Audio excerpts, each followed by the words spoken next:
it should be. This your boy N.O.R.E. What up? It's DJ EFN. And it's Military Crazy War, Yappy Hour, Drink Champs, motherfucking podcast. Make some noise! Now, when we started this podcast, we said that we wanted to give flowers to legends. We wanted to give people that paved the way for us, people who have cemented their name in concrete. This brother right here has had hit after hit. He has. When you see leading the culture and people changing the culture and people shifting the culture, this is a person. He's a fashion icon, a hit maker, a producer from the best borough in the world. That's right. In the world. Kendall? He's a legend beyond legend. We are going to give him his flowers. We're going to let him know that the music business is a better place when he's involved. In case you don't know what we're talking about the one and only motherfucking Kwame! So that's right. You said it. The best borough, the best that's place. Right. That's right. You know what I'm saying? I'm watching you, right? And I'm hearing you speak about your youth, right? Yeah. And the people that you grew around with, right? Because you from 96th Street. What street? 97th. 97th. Yep, between 24th and 25th Avenue in East Elmhurst, Queens. You know what street I'm from? Where? 97th Street. Get out of here. Yes, I'm from left rack though. I know you hate when we talk Queens. No, I don't hate it. He hates when we talk Queens. Listen. Technically, if I woke up and he woke up, or from 97th Street, and we kind of walked straight, we would meet in the 100%. Yeah, because when I'm looking, I'm like, damn, this guy's from 97th Street. But so let's describe that, right? And I would literally walk from my house till that frack, walk to Queen Center Mall. Like, yeah, of course. So let's describe that, right? Because I'm, and this is for people that's not privileged, who didn't get the chance to do the research and everything, and know so who was the people that you grew up with in Queens? So if you take my block, 97th Street, right? Mm-hmm. So I'm just going to be on some hip hop stuff for now. Mm-hmm. Yes. And I'll go a little bit of history in a minute, but on 97th Street, if you go further up my block, right? Eric B. You got one block over, you have Eric B. Okay. 3 blocks over, you have Kid from Kid and Play. On my block, 1 block up, the producer, the hit maker, Ron Armin Ra Lawrence, who did Hypnotize. Hitman. Yeah, Hitman. Ron is on my block. You go about 4 blocks down, you have Herbie Lovebug. You have a couple of blocks over, you have Play from Kid and Play. Wow. You go a little bit across Northern Boulevard, you got Cool G Rap. Wow. You got Les from the Beat Nuts is over there. That's Corona. Go further up, I see you. You know what I'm saying? So that neighborhood, if you want to take the neighborhoods, is East Elmhurst, Corona, DJ Polo, Cool G Rap and Polo. You take East Elmhurst, Corona, you have your area, left rack, you have Flushing. In Flushing, you got Large Pro, you got Drez, Royal Flush, Mike Geronimo. So all of us are within if you're driving, all of us are within a 5-minute. Yeah, that's crazy. 5-minute radius. 15 the most. 15 the most. The most. Yeah, the most. And that's because you're driving slow or something like. Let me now. I'm sorry, but this is how I break down Queens, right? I used to always say the buses and the trains. Yes. Right? The buses is like the South Side, right? Yep. That's Lost Boys, that's 50 Cent, that's Ja Rule, Run DMC. That's how you get there. That's how you get there. You have to get there through buses. Or you have to take a train from Parsons Boulevard. Yeah, from Parsons Boulevard, right? And then take that's where it starts, right? Yes. And then it's the trains. The trains is, even though Parsons Boulevard is technically Jamaica, but that's where it starts, where the dollar vans and the buses come. But then you have us. I believe we're called the west side of Queens, right? Yeah, I don't even know. Elmhurst, Astoria, Ravenswood, Queensbridge. And so that's the way Queens. And Queens is fucking a big ass borough, bro. Like Queens, I think Queens is the size of Miami, bro. No, how about this? I was arguing with my friend from Philly, and I was like, if Queens is bigger than all of Philadelphia. Like, no, it ain't. Go look it up. We go on Google, and I'm telling you, Brooklyn. You put Brooklyn and Queens, which is pretty much together. Yeah, it's together. It's on Long Island. You put them two together, that's bigger than most major cities. Oh, I didn't look at it like that. Whole country. Wow. It's bigger than most major cities. So it's like 6 million people in Brooklyn and Queens alone. Damn. Wow, come on. Yeah. I love my town. I love my borough. So one of the craziest things that, me doing your research is when Malcolm X's house burnt down. Which is on my block. Which is on your block. Mm-hmm. Your family came to his aid? Yeah, my grandfather was a publisher. He had like a black-owned newspaper called the New York Malcolm Voice. X publish the newspaper. And he helped Malcolm publish his thing. So when the firebomb happened, my grandfather's on 94th. He's on 97th. So you think about it, this bomb happens and it's just you, your wife, and your little kids. Yeah. So it was like the only person he knew that was in the immediate vicinity is my grandparents. And you about Malcolm, the only person he knew. Okay.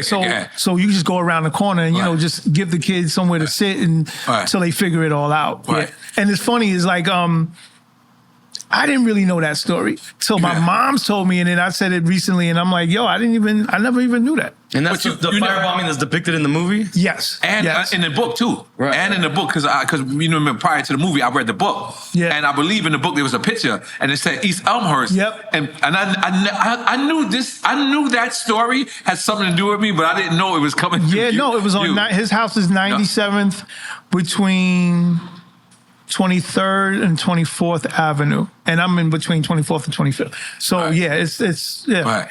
And damn, man, that's a beautiful story, man. Yeah, it's crazy. Pick up your family, man. Yeah. Pick up your family. So bouncing around, like we're gonna move around, right? Okay. I'm very curious to know. All right. Because you're a producer too. But one thing about you, you're a real lyricist, right? You're a real lyricist. I try to be sometimes. So let me ask you, without critiquing this new generation of MCs, a lot of these new generational MCs are not lyrical, right? It's all about somewhat the melody and being catchy, right? Yeah.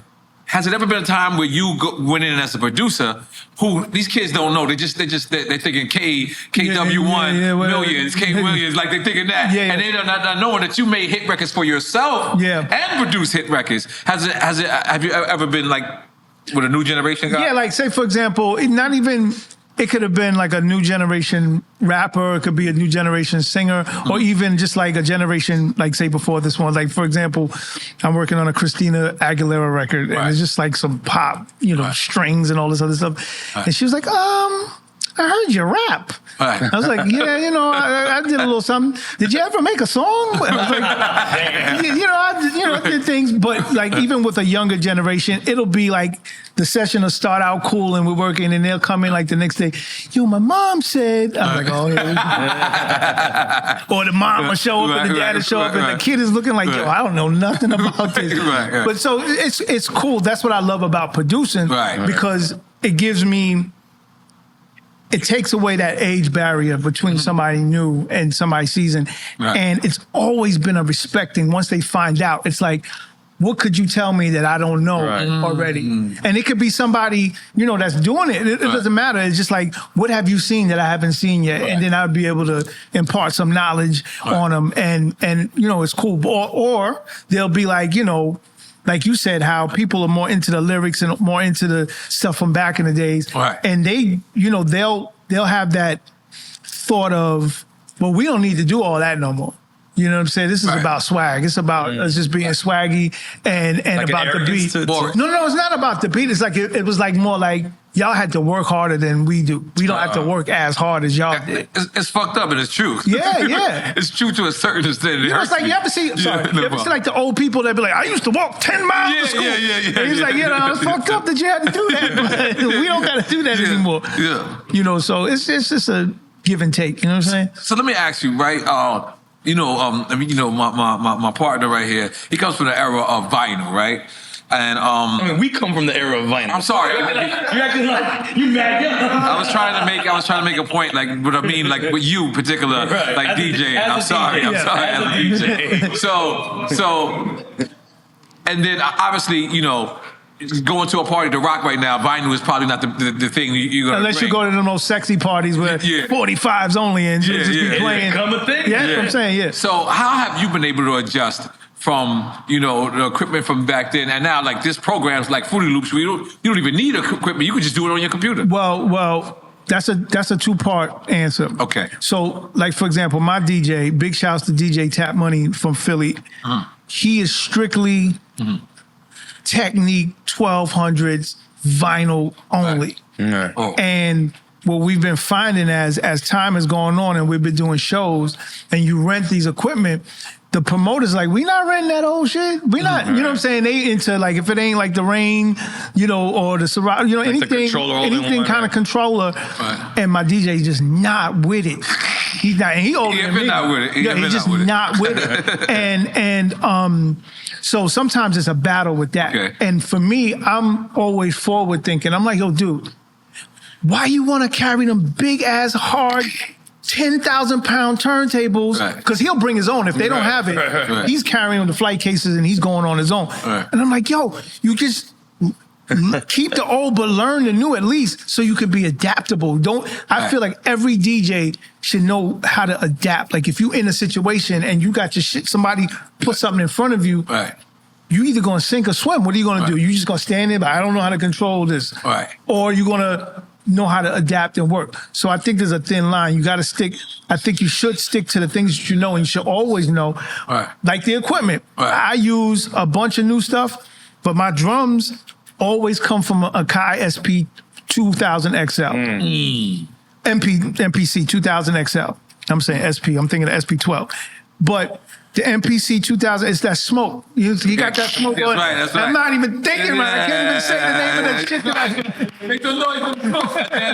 It's got the diamonds? Both? Okay, all right. That's his marathon smoke. Yeah, Okay, we don't talk about that in a minute. No problem. So you got, I still use my MPC, and that machine is like 25 years old.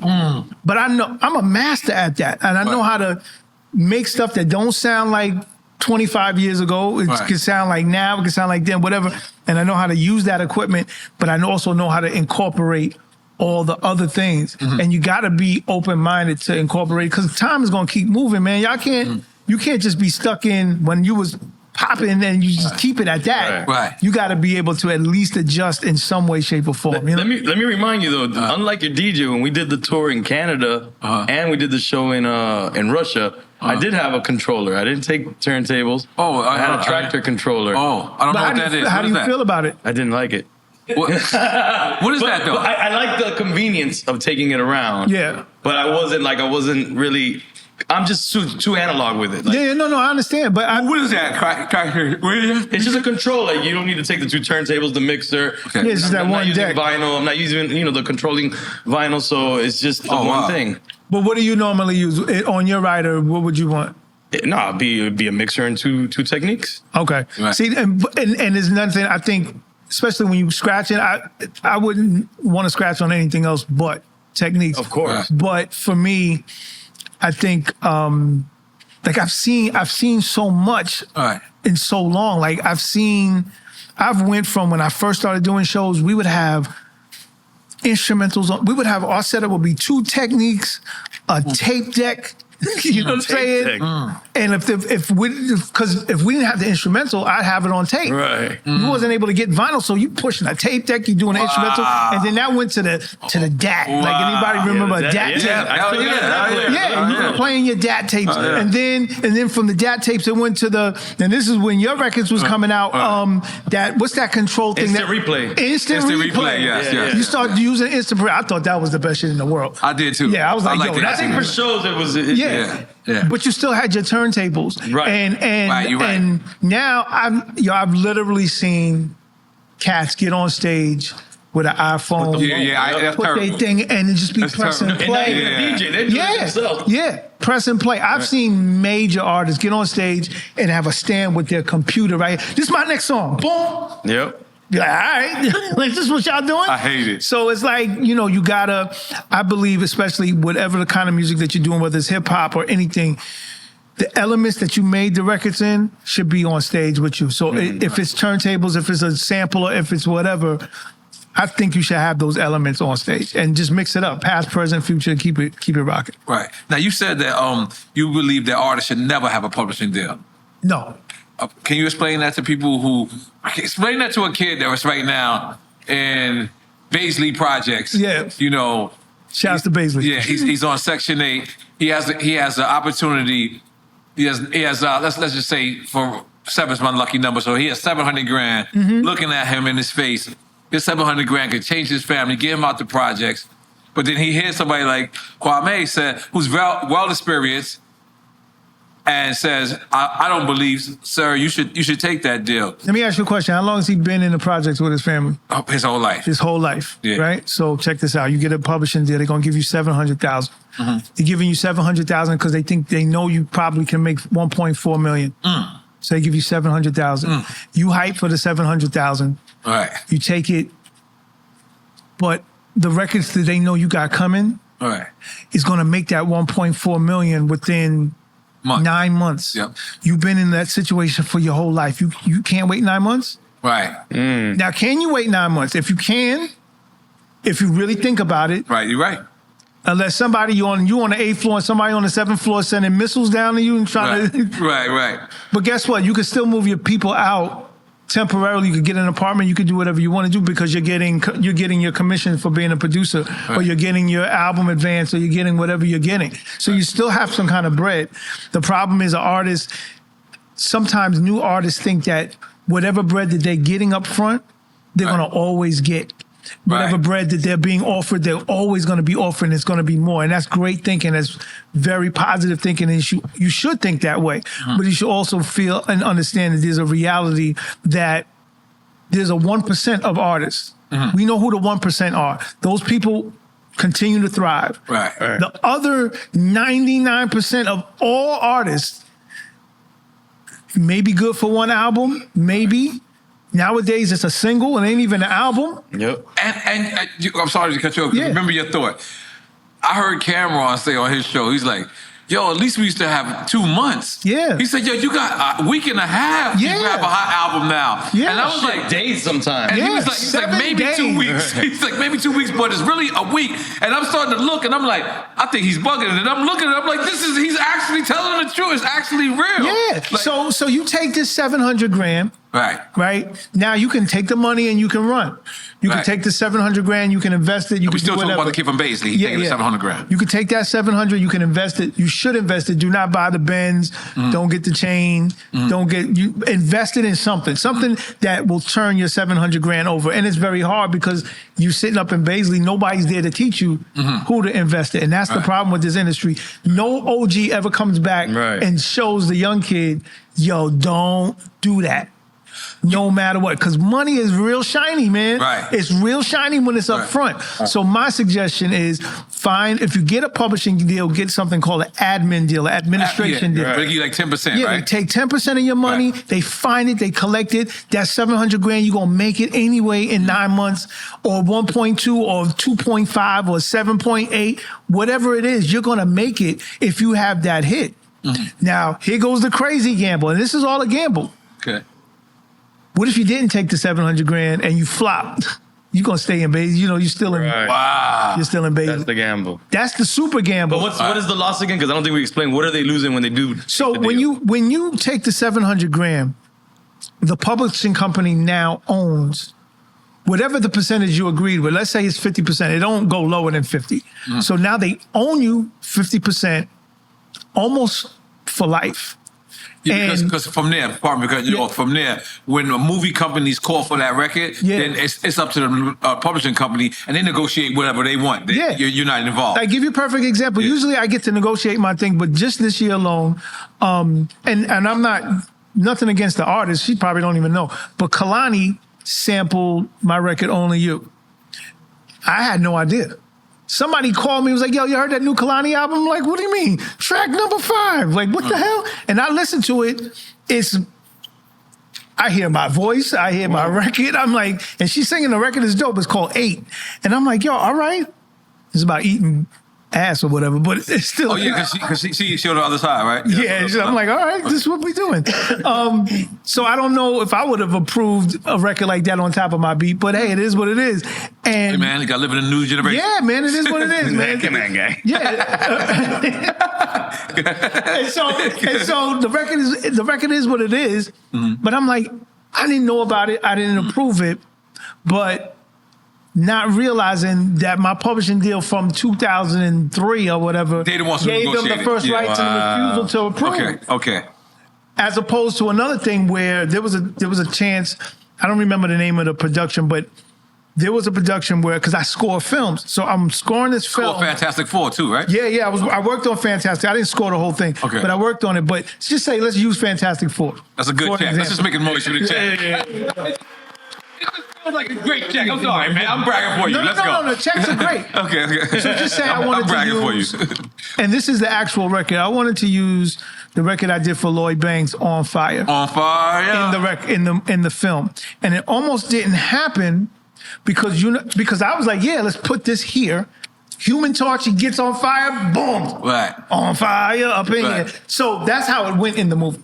But what people don't know, when they submitted it, Universal was like, we want X amount of dollars or it can't happen. Even though I already said yes. But the publishing company was like, nah, Wait, from Lloyd Banks Publishing Company? No, because I had publishing in the song. Okay. My publishing company had to agree. Okay. And they didn't, I said yeah, but the publishing company I was assigned to did not say yeah. I understand. And that almost blocked a bag because they had this publishing fee. And so it's like, at what point do you want to be free to roam with your music? Right. At what point do you want to be able to make the decisions that you feel are right for your music? And there's times that I had to make a decision and make, they always say sometimes act and then apologize later. Don't ask for permission first. So it's like, sometimes you got to make those weird moves like that just to be able to keep your shit going. Right. Well, listen, new artists. It's up to you, man. Like you said, it's a gamble. It's a gamble. Yeah. How much do you want to gamble on yourself? How much do you believe in yourself? How much do you believe in your future? Do you think 700? If you think somebody's offering you 700 grand off the rip, that's the thing I'm trying to tell you. You should understand the multiples of what they're looking at. Understand that you probably worth 1.4. A deal with somebody, you're never going to give them the best price. Right. You're never doing it. Right. And even if you keep negotiating, whatever price they land at, they still, you're never going to everybody thinks they outsmarted some evil conglomerate out there that's been slinging records since 1958. They may change the name of the company, but it's the same thing. Yeah, their math is immaculate. Yeah, that's like... Because you know why, though, Kwame? Is most of us, right? All of our first deals have always been the horriblest deals, right? Yeah. And a lot of us, like, I believe from even Nas to Jay to everyone, they will always say that their first deal was bad, right? So, but a lot of them made it afterwards. So a lot of people think like that. They say, you know what? I'll take this 1%. I'll take this fucked up publishing deal. The thing that's not for 700 grand. I'll be 700 grand richer, and then I'll make it better. Some people make it better, and then some people stay trapped in that rabbit hole. See, it's never stories about the people that's trapped in the rabbit hole. It's always stories about the people who actually made it. Those are the ones that shine the brightest. That's what everybody sees. Yeah.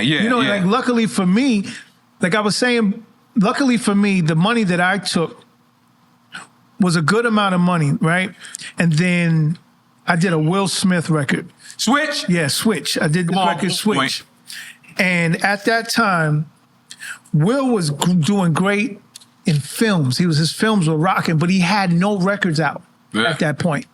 And so when I did the record, first of all, the deal structure he had, they didn't even give me my whole fee for the record. I did a deal. I was like, I'll do it for half. Because your publishing company didn't want you to do it, right?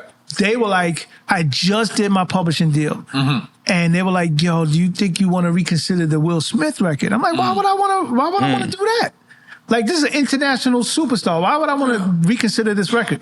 Like, well, we don't think the record could do well. We don't know if he's good in the market. This is all, everything is about like 50 Cent at the time, Jay at the time. Right. So they're like, I don't know about a Will Smith record. I'm like, well, let's see. And they said, well, we want to renegotiate your deal. Right. Which means either you're going to owe us more money or give us some money back.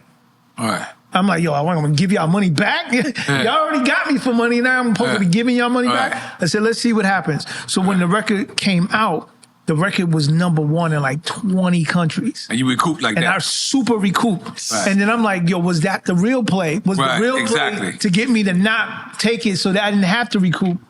Or you know what I'm saying? So say that slower for the people that. The play. What if the play was this? But let's describe it. So he gets a publishing deal. Yeah, I get a publishing deal. I get X amount of dollars. Yeah. I do the first record I do under the publishing deal is the Will Smith record. I am told that maybe I should reconsider doing this record because it might not do well. And it may look bad on your. And you're the hot producer, and Will is not really that hot. He's just in the movie. Will is hot as a filmmaker, but he's not. He has no records in the marketplace at the time. Right. So they try to get me to reconsider it or renegotiate my deal that I just did a month ago for less money and give back the balance, or have to owe a lot more. You understand what I'm saying? Right. And I'm like, nah, chill. So by the time the record comes out, I make all the money they gave me back. But what does not chill mean, though, exactly? When you say you just put them on ice and say, we're not going to negotiate at all? Yeah, I'm not going to negotiate at all. Let the record come out, because the record is on its way out. Right, okay. Let the record come out. The record does what is doing what it does. So now they're happy because like they got 50% of my pocket. Right. So the record is popping. They're getting 50%, but I also recoup. Now the thing is, for people that don't understand, what you're being given, they're not giving you money. No record label, no publishing company ever gives you money. They lend you money. Yeah, it's a loan. They lend you your own money. With high interest. With interest, Yeah, with interest. Right. So this guy. So then I paid back my loan, and now they have to pay me, and they expect to give you a high yield on it, and they expect you to owe and never have to pay out. They don't expect by the next payout, they got to give you a couple of $100 on the first record. That's crazy. On the first record, and and I think as a producer, I'm not going to say I've produced on a lot of stuff, but I've produced on a lot of quality stuff. So like my resume, there's over 45 million records sold based on the artists that I chose to work with and be on, and every album was multiple 2, 3, 4, 5 times platinum. So that pushes that money back. So now it's like, my situation now is just more of an admin deal. They're just collecting, and I don't have to owe them anything. But that took years to understand and years to realize. And so back to your man in Baisley, he don't have that time to understand that possible future for him. You know, like, we can name way too many artists that got the super popping record. The record is popping, then the publishing company kicks in, and now they want to scrape up the rewards. He would have got those rewards anyway.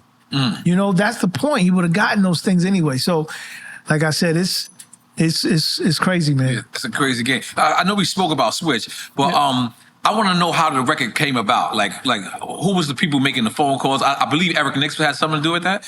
Eric didn't have anything to do with Switch. So Switch, I guess because of, just my time in the game, I know Will. So, you know what I'm saying? It's not like I didn't know him. Right. But you knew parents understand Will. Parents just don't understand Will. Yes. And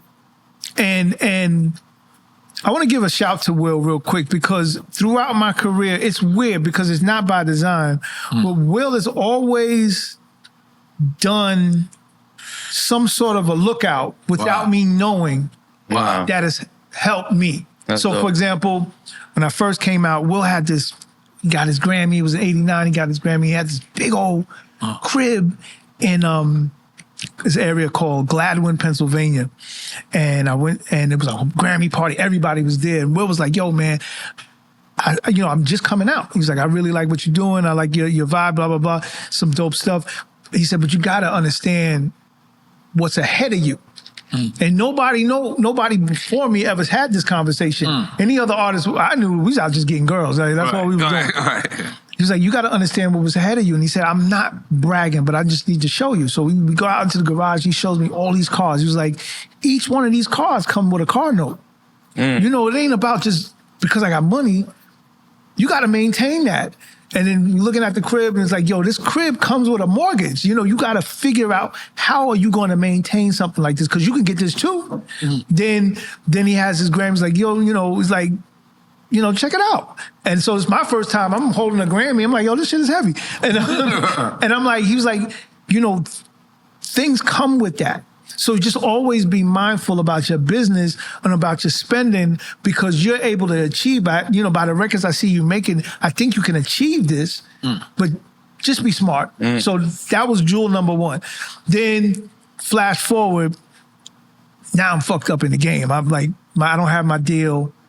Records ain't really popping. This before you started producing? Yeah, well, I've always been producing. Like, I produced all my stuff. So I was like, before I started, I really outside. Other people. Yeah, so I'm sitting at home. I'm in Corona looking at the Fresh Prince of Bel-Air, and in comes my song, Only You. And they have a whole episode, he's dancing to it. I'm like, oh shit, they used my joint. So like, and I'm getting these ASCAP checks that that was rent. Like straight rent being paid. And a couple of Air Force Ones and Air Max 97s. And so I'm like, all right, good looking out. Cause I didn't, I never asked, but he wanted that record in the episode. And then that episode turned into another episode where that record was used. So now I got 2 episodes of Fresh Prince of Bel-Air in syndication, handing me checks, literally helping me out. Shit, you still probably getting checks from that? Yeah. So I'm saying, but I was not happening at this point when these episodes was out. So I was like, oh, much needed. This is good. And then you fast forward to 2004, I think it was, where Switch, one of the people that works with Will, my man N.O.R.E, who used to be Will's dancer, actually reached out to me. He was like, yo, do you have any beats? Will's working on a new album. And he hadn't had anything out at the time. So I just sent him beats. So Switch was already tailor-made. It was the beat, the hook. I always hand in beats, hooks, and sometimes song ideas like verses or whatever. So, but this one was just the beat and the hook, fully done. And then it was a couple of other joints, and then Will and Omar called me and was like, yo, we really want this Switch record. And so we just started working on it. My man, Kel Spencer from Brooklyn, he came in and helped out with the lyrics. Me, Will, Kel wrote the lyrics on it. And Will was filming the movie Hitch at the time. So he would film Hitch in the morning, come to the studio, work on the album at night. So this dude was working hard, and that's how the record came out. Was that the album that he had on the Trackmasters, on the Columbia? Trackmasters was the one before that. Oh, that's the one before that. Yeah. So this one, I can't remember the name of the album anymore, but yeah, it was the one after it was after I think it was like the Get Jiggy With It album, and I think Big Willie Style was that album or something. I can't remember. But then it was like a few years later, he did this one. Wasn't you getting checks from an eye company that switched the eye lenses? So that's the thing. That's the thing that helped me recoup. Bosch and Lomb had these removable, what do you call them things? Contact lenses. Right. Switch! And yeah, so in all these countries in Europe, it'd be the commercial like, Switch. And yo, they like, when I tell you, I don't even want to disclose the amount of money, but just that commercial was the first advance I got from the publishing company. Just that commercial alone. So that's how I ended up super recouping. And you own 50% of that, correct? 68% of it. Goddamn, makes it. So I don't even know how to remember that number, but it is. It's that smoke. That's right. So yeah. So when that check came in, even though the first check of it I didn't necessarily see, because it went back to recouping. But it recouped it. Yeah. Oh, okay. Yep. Between that and so then the royalties came. Yeah, I was even Steven at that point. I was like, fine, I'm not even going to see the commercial. I live in America. I'm not going to see this damn commercial, whatever. But then other things started coming along with it. And that showed me the power of trying to broaden your base. Perfect example with you and the reggaeton. Wasn't it FIFA? It was FIFA. There was a NBA thing. NBA finals, yeah. And there was some other things, and that was just for that particular record. You know what I'm saying? So it taught me a lesson as a producer and as a writer, like, write for the hood for sure. Right. But there's hoods everywhere, and you got to figure out that frequency that people can tap into. Like I was saying with you in the reggaeton, I thought that was a monster move. Thank you. To do that. I was like, Thank you. It's a whole world out here, and people got to understand it's not just the block you on, and you got to understand that world. That's right. Yeah. Hold on. Let me ask you though. Although you were producing for yourself when you were an MC, putting out records. How did you make that transition though to just being a producer and shopping yourself as a producer? So I'm gonna give that. That's a great question. I was always produced. Like the first thing I ever did as a professional was I produced this record for Antoinette, rapper out of the Bronx, and Antoinette. I was maybe 14 when I did this record, and the record is terrible. But she's super. I hated that record, man. Oh, damn. I'm singing on it. It was, man. They spelled my name wrong. They spelled the Quimi. My mother had to come to the studio and black out on her manager because he wasn't trying to pay me. Wow. It was the wildest experience. But watching Herbie Lovebug and watching him produce Salt and Pepper and Kid and Play and Dana Dane, that's what I learned. What was Salt and Pepper's first name? Supernature. Supernature. Yeah. And I didn't really understand what producing was. So, like, it would be like Herbie would be in there with Salt and Pepper. He was driving an orange 1978 Datsun that was being held together by duct tape, like no lie. Their first album dropped and Herbie disappeared. Like, he disappeared for the whole summer. And when he came back, mad fat ropes, a grill. He pulled up in a cherry red 190E with Gucci seats. I was like, yo, what the hell? And he was like, I'm a producer. I'm like, oh, that's what I'm going to do that. So after producing my own stuff, I'm always like trying to produce other people. And I think two things that happen. One, I want to give a shout to my man Rick in Philly, my man Rick Young. Rick had a tap in at one point. I think it's still like this. Every person who sells hood pharmaceuticals has a crew that can rap. Yeah. And they're able to this day. Yes. They're able to fund independent projects and help get their crew out of the situation they're in. So we had tapped into a bunch of crews in Philly that was doing that. And so that's how I starting to make the rent and starting to be able to get on that Peter Pan, beat after beat after beat, crew after crew. Then, rocking with some crews in Harlem, same thing, beat after beat after beat. And then, but at the same time, I was still trying to get back on. Right. So my man, Ron Lawrence, I played him some stuff and he was like, yo, man, that Biggie line, man, it kind of killed your name. The one who did Hypnotize. Yeah, he was like, kind of like saltied your name out here, man. I don't know if you could come back out right now, but these beats are nuts. Between Ron Lawrence and I got to give a shout out to the track masters because I'd come up there, they were working on Mary's album. I'd be playing beats, but I'd be rhyming on them, and they were like, "You want to sell the beat?" Like, no, I gotta come back out. And everybody, all the major people that I was playing these records for. But you on the record? Yeah, but they asking me to sell the beat. And I'm like, and I didn't know how to take it because on one, I'm like, yo, am I whack? But then on the other end, I'm like, but the beats is dope. Right. And I'm the kid in Baisley at this point. Oh, shit. So I'm like, I remember like Trackmasters. I remember like, no, it was Ron Lawrence. Like, you can give $25,000 for this beat right now. I said, but these rhymes is dope. And he's looking at me like, dog, you got to understand where we at right now in this world. And I was like, all right, let's try it. Right. And I didn't, he's telling me he can get beats. So I'm laying up, I'm in the crib, and he gives me a call and he's like, we got 4. I'm like, what the fuck you talking about? We got 4. 4 placements. Yeah, I'm like, what you mean 4? He said, LL just bought 3 and Mary J. Blige just bought 1. Wow. And I'm sitting, now I'm in Harlem. I'm in a 1-bedroom apartment in Harlem, 6th floor walk but up. L don't know who he buying from, and Mary don't know who he buying from. And Continue the story. He said, so who do I make the check to? I said, what you mean? He said, yo, we just sold 4 beats. All right. I'm like, word? And so the first thing, because back then, the producer had to bring all the equipment to the studio and remake the beat. Yeah. So I'm like, my first night, I've got to go to Sony Studios. I got to work on this. 54th Street on Sony? Yep. Okay. The greatest studio on the planet. Okay. Besides Circle House out here. Okay. You run into anybody. All right. And so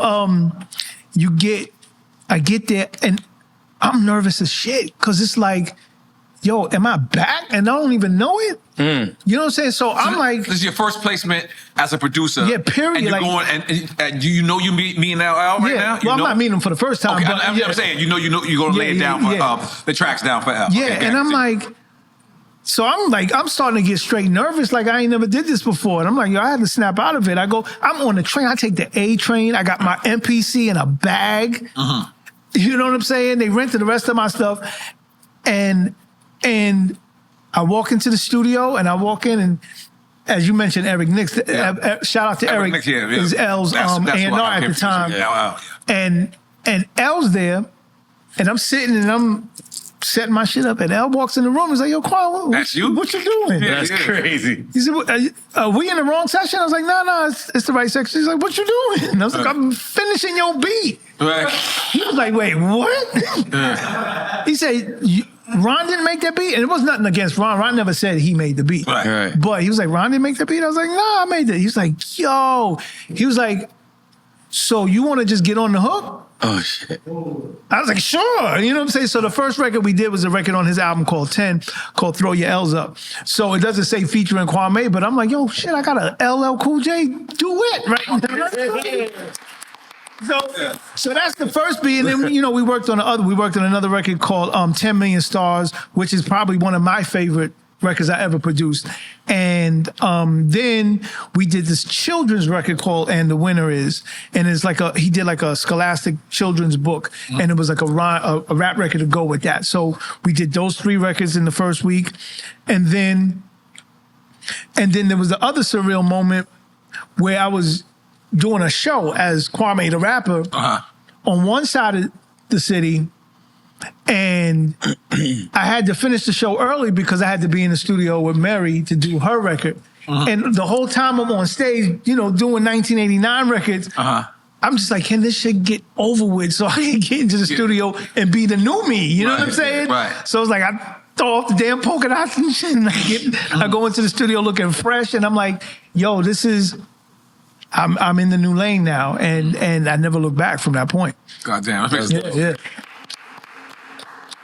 Because I heard you speak about 3 different positions, right? You said artist, obviously, then DJing, right, and producing. Is when did you become all 3, or has that always been you? That was always, well, see, I'm from the era, we're all from the era when you say you do hip hop, you try to do every damn thing. Right. You try to write.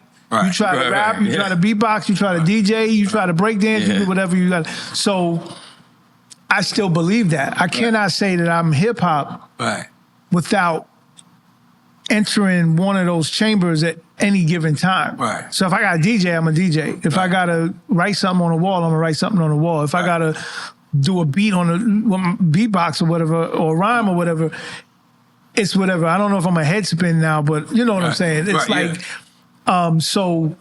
so I've been DJing as early as I can remember, like stealing my parents' equipment and going, because I used to go, my school was up the block from my house. Shout out to St. Gabe's. I would go up to school and do parties and stuff like that. Did Kenny Anderson go to St. Gabe's? You know what? I don't know. I might, because like isn't Kenny from around your way? Yeah, Kenny Anderson and Kenny Smith from around. Yeah. I think both of them went to St. Gabe's, I believe. Well, that's like the Catholic school, right? Yeah. I know Kenny Smith might have, because I think he told me that he did. Okay, yeah. Eddie Gibbs went there. Eddie Gibbs. Oh, yeah, that's right. No.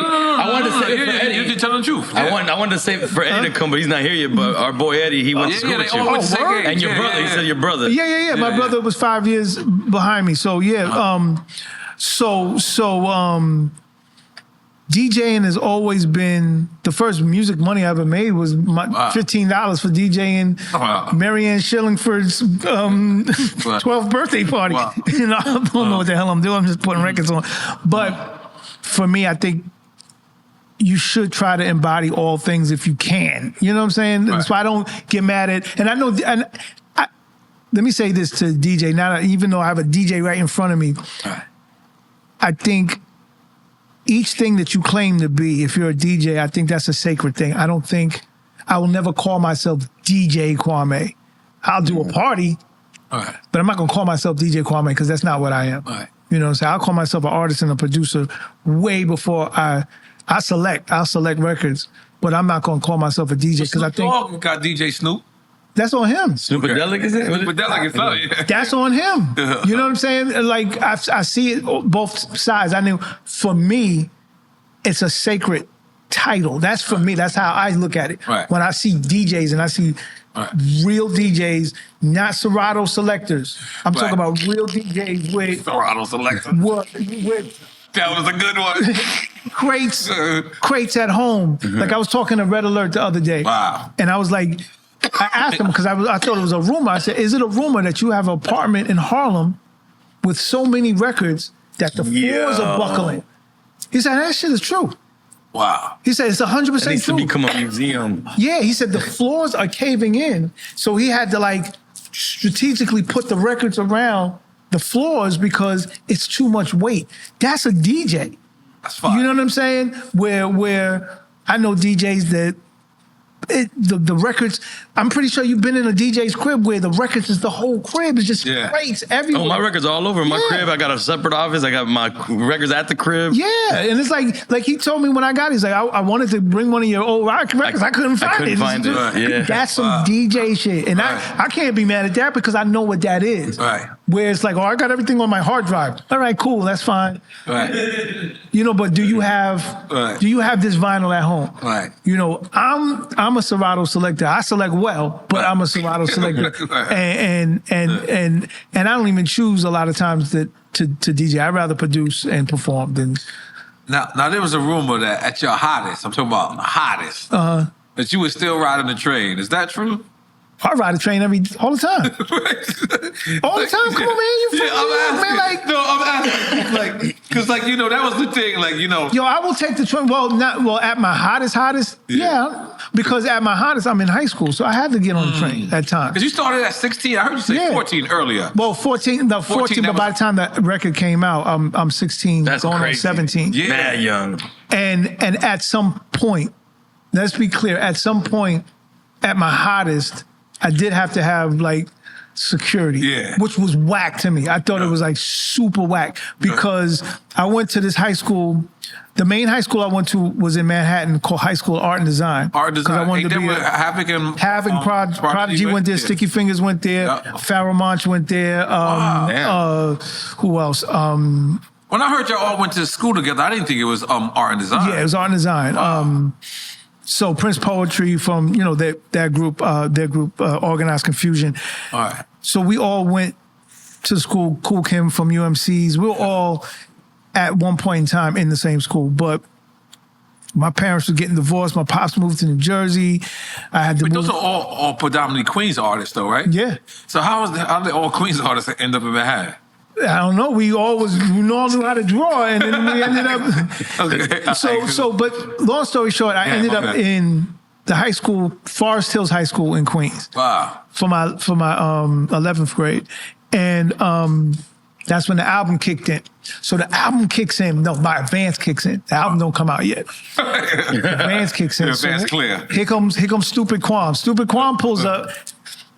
Mega truck jewelry. I'm looking like Slick Rick versus Eric B versus Big Daddy Kane.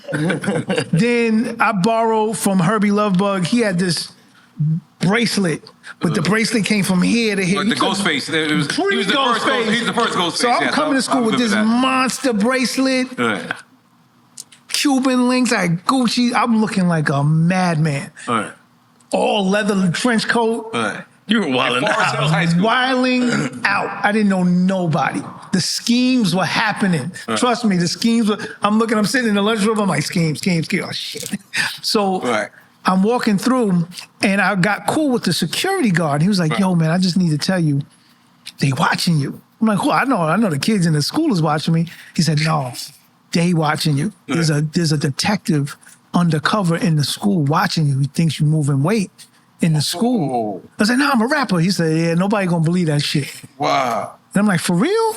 He said, yeah, so, you gotta chill out with this. You acting wild right now. And I'm like, and I'm on the train with this, mind you. I'm looking crazy. I'm crazy. And it's the 80s, yeah, too. I'm bugging. So, when you back in the days, when you get an album cover, it comes in like this long sheet. It's like a test pressing. of the album cover. I missed that. And I had some cassettes, some some test cassettes, the test album cover, and then the vinyl. And I went to the principal's office and I was like, yo, I hear that y'all watching me. And he was like, I don't know what you're talking about, Mr. Holland. I'm like, yeah, that's fine. It's cool. I know I need to tone it down, and I will, because I don't know what I was thinking. And I apologize for that. But this is... At a young age, you use that intelligence, you use that... Yeah, because I knew, I was always taught, you attract the heat that you get. At all times. You attract it. That's real. So I'm like, and then, and I'm attracting another element because I know I'm being schemed on. So what happens now? I got to bring my folks to school. Right. You know what I'm saying? And I got to deal with these Southside kids and this, that, and the third. It's like I'm putting pressure on the school. I'm putting pressure on myself, and I'm putting pressure on the kids in school. So it's like, all right, I understand what I'm doing here is wild. But this is what I do. I'm a rapper. I'm coming out. The album comes out January 31st. This is like pre-Christmas break. So the principal goes, yo, why don't you just don't come back? I'm like, what are you talking about? He's like, well, you about to be a rich rapper, hip hop man, right? Why don't you just drop out? Wow. I was like, wait, what? This is the principal? Yeah. Now the principal don't look like me. Oh, of course. You know what I'm saying? He's about the shade of this candle. Right. So he's telling me to drop out. Forest Hills High School. Yeah. I don't even remember this guy's name. Now, if I would have told my parents, especially my mom would have spazzed. Right. And I would have been, now I got kids scheming on me. I got a principal wanting to be the dropout. Wow. I got the DT, and now here come my mom. That's worse than all of them put together. Right. So I'm like, are you sure you want me to do that? He's like, yeah, I think you should drop out. Wow. I said, I'll get back to you. So as Christmas break goes, so what we decided to do, anybody in New York will notice in the New York City school system, we got a thing called a 600 school. That's right, all boys. Yep, 600 school. I went there twice. Which one you go to? I went to the one in Ridgewood, and I went to the one in Bushwick. I was at Bushwick. Damn, so Kwame. they were like, we on the same block, same 600 school. So my management should have known better, because there were professional children's schools that I could have went to. There was a school in Manhattan called PPAS, and it was strictly for kids that were usually on Broadway or in TV shows or movies, but they would have taken me. Wow. And I knew some kids, like my little brother was heavy into dance, and he had a lot of friends like Dion, Bud from the Cosby Show. He used to go there. Macaulay Culkin used to go there, and they were friends of my little brother. So I knew about this school, and I tried to suggest it, but they didn't know how to go to the route. So they put me in a 600 school. Wow. And it made it seem like, with 600 schools, you either messing around in school and you bad and they tell you to go to the 600 school, or you have an extenuating circumstance. You got to take care of a parent. You have to work during the day. You're a pregnant teen. You're whatever. So now I got to go to the 600 school in Bushwick. You know how it is in Bushwick in 1989. I didn't even know it was Brooklyn. Yeah. I only knew Queens at that time. Yeah, man. So Man, like, you about the under the train track, you go get down there, it's like, yo, where am I at? So now I got to pull up, and this time I'm not on the train. I'm pulling up in a convertible, all white convertible. Don't tell me it's an Audi. No. I got this Volkswagen. Okay, Volkswagen. Okay, Volkswagen was the shit. Volkswagen Cabriolet. I'm pulling up, top down, in January. Right. And still wilding out. In the 600 school. And I'm not the tallest dude in the room. I'm like 5'6", and I got this 8-foot tall security dude next to me, and we walking through the school, and everybody's looking at me like, the fuck? Wait, you had security in the school with you? I had to. I thought you meant the school security. No, I had to have security in the school. So I'm walking through the school. I'm trying to be everybody's friend. Hey, y'all. And niggas is looking at me like, Yeah, you got a big ass security guard. So I get into the school, and they make me sit in a closet for the whole school day. I'm in big man, a desk, and I'm in the closet doing schoolwork. I can't, they separate, like I'm in PC, but in school. In school. And I'm like. 600 is kind of like jail. Yeah. So I'm like in this class, I was like, why can't I be around the other kids? And the teacher's like, you cannot be around the other kids. I'm like, well, they could be my friends. No, they cannot. Like, just do your work. So I'm doing my schoolwork. And the music's out already, or no? The music is out. I'm popping. Yeah. So everybody knows you're in the school. I'm popping. Okay. I'm popping. And the lucky thing, the thing that took me out of the 600 school was I did a deal with them where I can go on tour. Wow. And when I go on tour, they send me the work. Like homeschooling. Yeah, and I do the work. And then when I come off a tour, I just hand it in. It's like, come in the morning, hand it in, get the hell out of here. You know. But they had to mail you, not email you. No, either somebody from my management company will go and pick up a packet, or say if I'm there week 1, they'll give me a packet for week 2, 3, and 4. I'll go on the road, and so I ain't go front. That's privilege. Let's make some noise.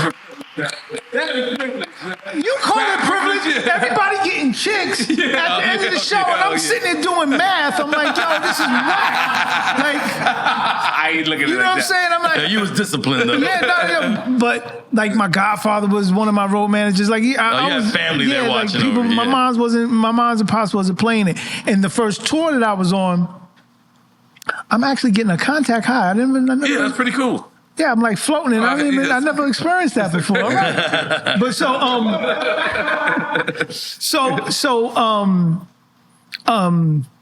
and that's one of the things with contact highs, you don't remember shit. Yeah. So the first tour I was on was that NWA tour. You ever see the NWA movie? Yeah, of course. That one tour. That was my first tour. You were on that tour? Yeah. So it was me. The whole leg of the tour? The whole shit. Yeah. Me, NWA. I do not picture Who else? T.T. Kirkland? Yeah, he was the host. Okay. So this is how the tour, and this is how dope hip hop was back in the day. Right. This is some real shit.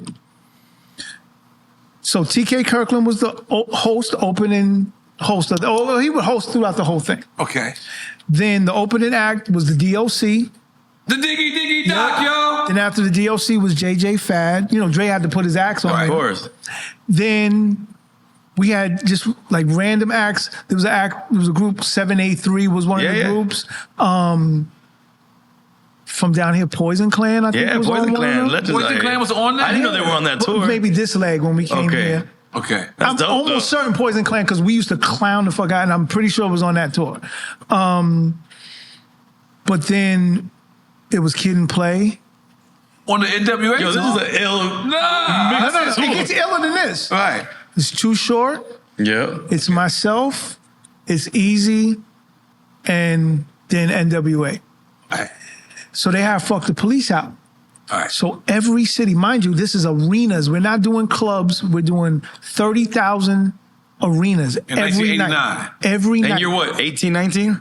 I'm 17. 17. Jesus Christ. I'm 16 going on 17. Yo, this is wild. So every night we're doing these arenas, but because of Fuck the Police, all law enforcement countrywide boycotted the shows. Right. So there was no security in 30,000 Yeah, we've talked about this here before, but there was no violence, right?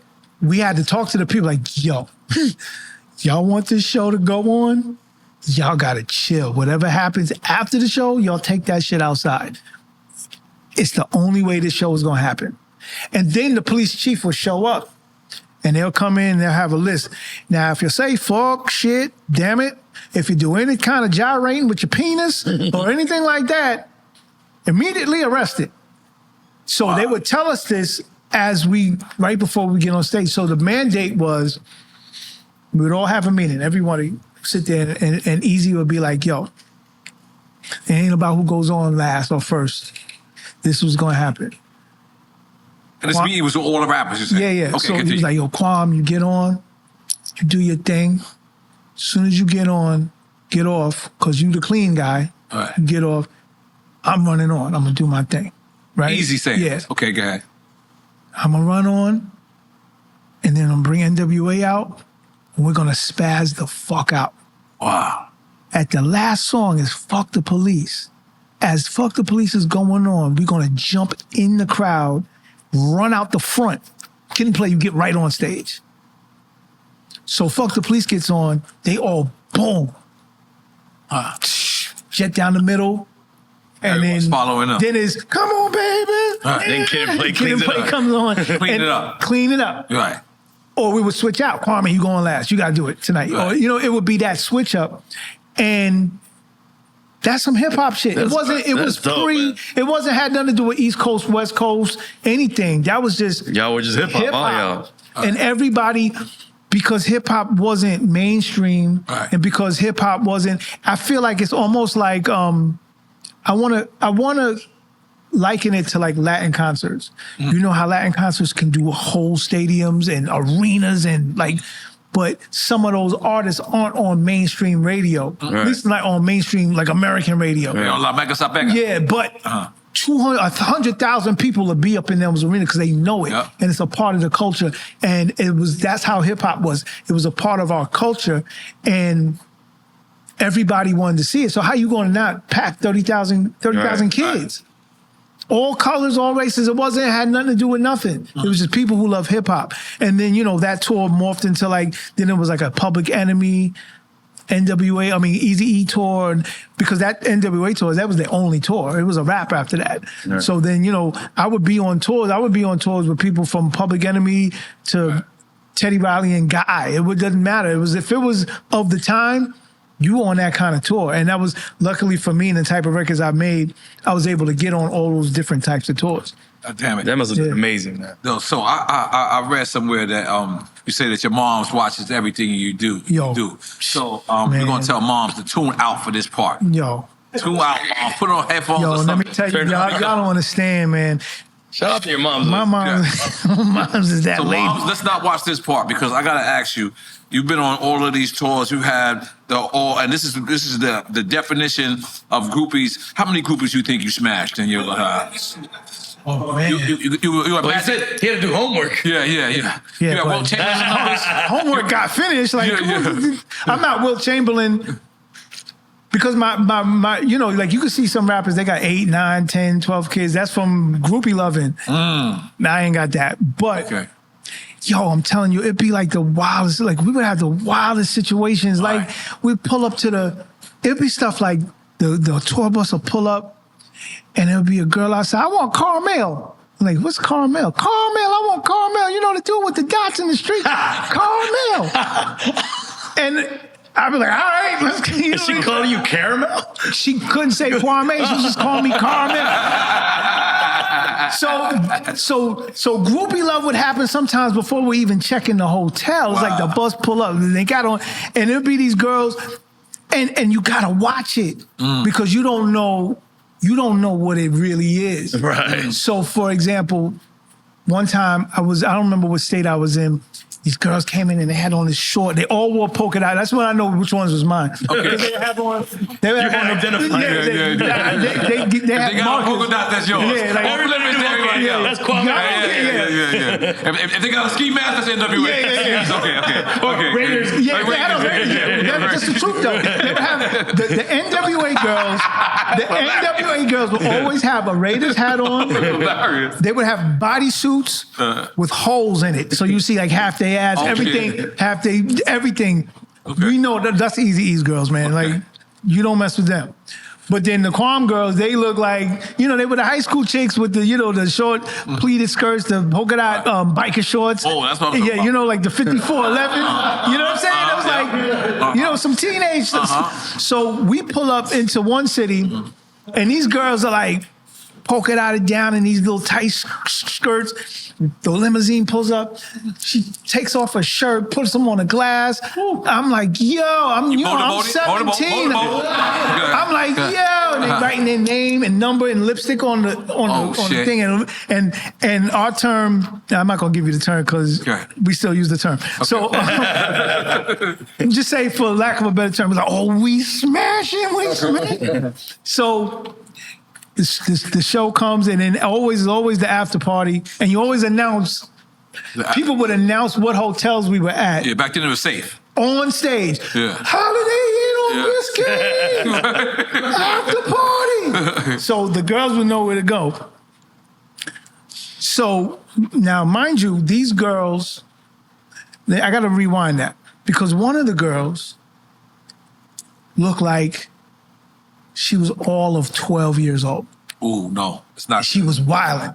The other girls around her looked of age, but this one looked like the little sister that got out. Okay.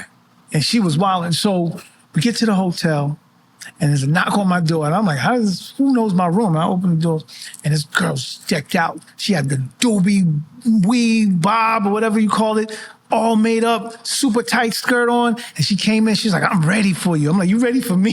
Right. And I'm 17, I'm like, I'm ready for you. Right. And right before it happened, she was like, you don't remember me, do you? And I was like, nah, who are you? I was the one with the blah, blah, blah. I'm like, the 12-year-old? Yo! Bounce. You gotta bounce. And that, you gotta understand, that's how ill it was. It was so ill that I've witnessed mothers bring their daughters to the hotel. Yeah. Like, I've seen it. The mother bring here's my daughter. She's 17. She just wanted to meet you. Y'all have fun. Like, wait, yo, what? Yeah, it's crazy out there. Or wild shit like girlfriends or wives coming into the lobby. And I'm pretty sure you're seeing your share too, but I'm saying girlfriends or wives, and it'll be like whoever gets down with the girl, and you walking them trying to be a gentleman, you walking them into the lobby, and they don't tell you they married. They don't tell you they got a girlfriend. And then here comes the man out of nowhere and swings off, knocks the girl out, doing wild stuff. You're like, yo. And he's like, this ain't none of your business. I'm like, it ain't my business at all. You know what I'm saying? So at an early age, I learned to really watch what that is. I've been in malls, and random girls come up to me with like kids, and they be like, yo, you know MC such and such? Yeah, that's my man. Well, tell him this his kid. This his kid. And I wasn't ready. You didn't want me, Kwame. You need to tell him, I don't have you take my number. Right. And you tell him he's in Phoenix, Arizona. He got a 6-year-old son. Look just like him, don't it? And I'm like, yeah, it kind of do. Yeah. So you got to really watch that groupie situation. Luckily, I was able to dodge and ended up having a real good girlfriend that would be on the road with me. So I was just like, I kind of you in check. Yeah, no, I ducked it. And if my mom was around, I wasn't.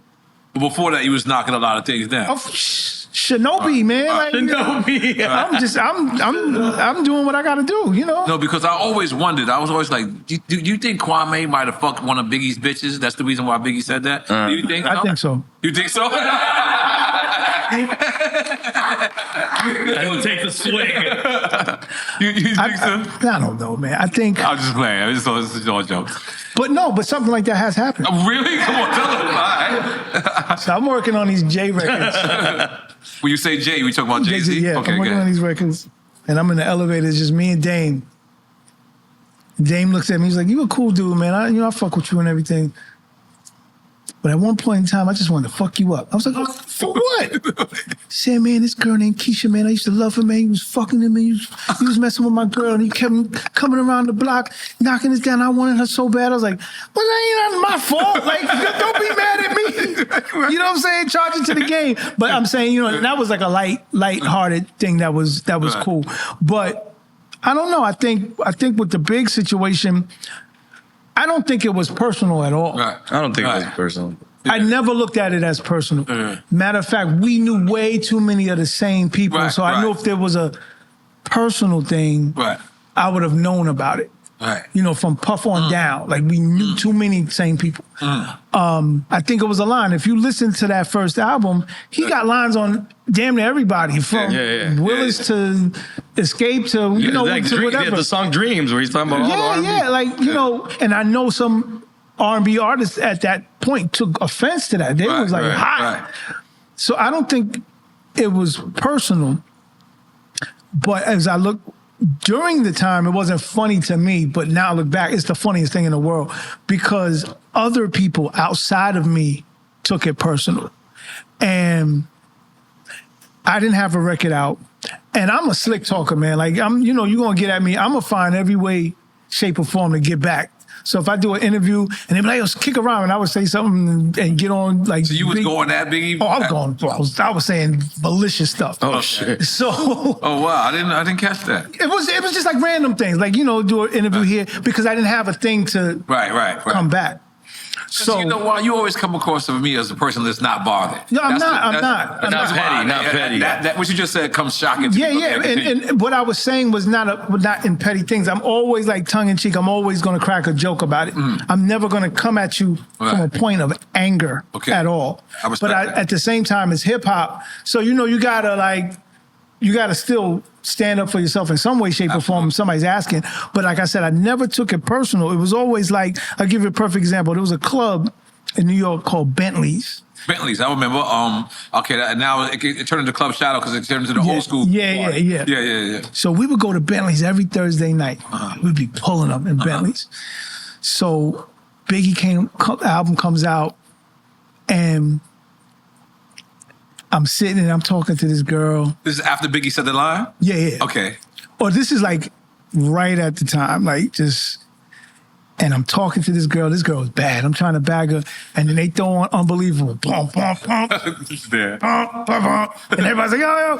And it's like people kind of hearing it for the first time. Oh, shit. And then, I'm sorry. Then the line comes on, played out like Kwame and the fucking polka dots. And then the DJ drops the music. Shouts to Kwame right there. I'm like, yeah. The chick gets up. No way. And I'm like, word, run it back. Yeah. So it was always that. Right. It wasn't.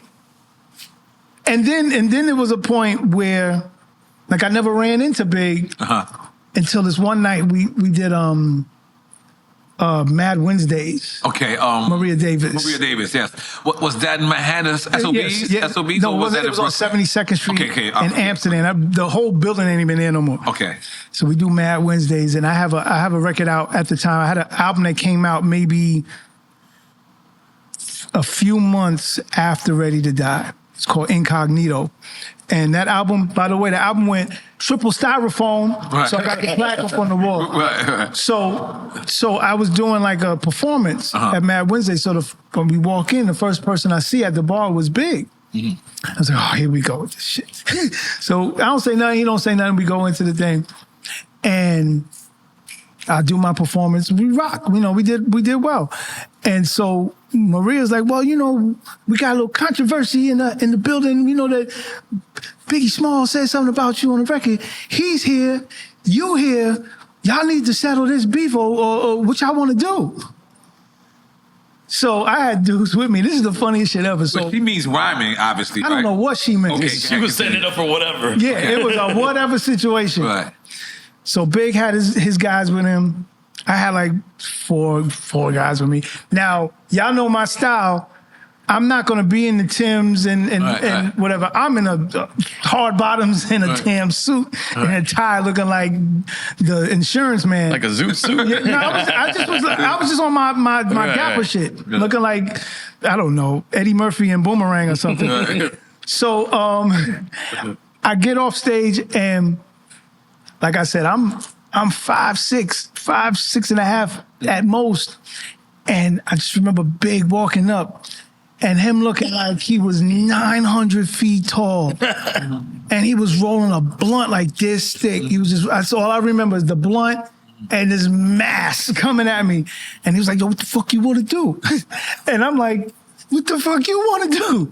So we're talking. It was actual smoke. Like he was walking up. I wasn't. I never heard this. You weren't backing down. But all I heard in the back of my mind was Michael Jackson, Billie Jean, because every dude with me did the moonwalk out the club.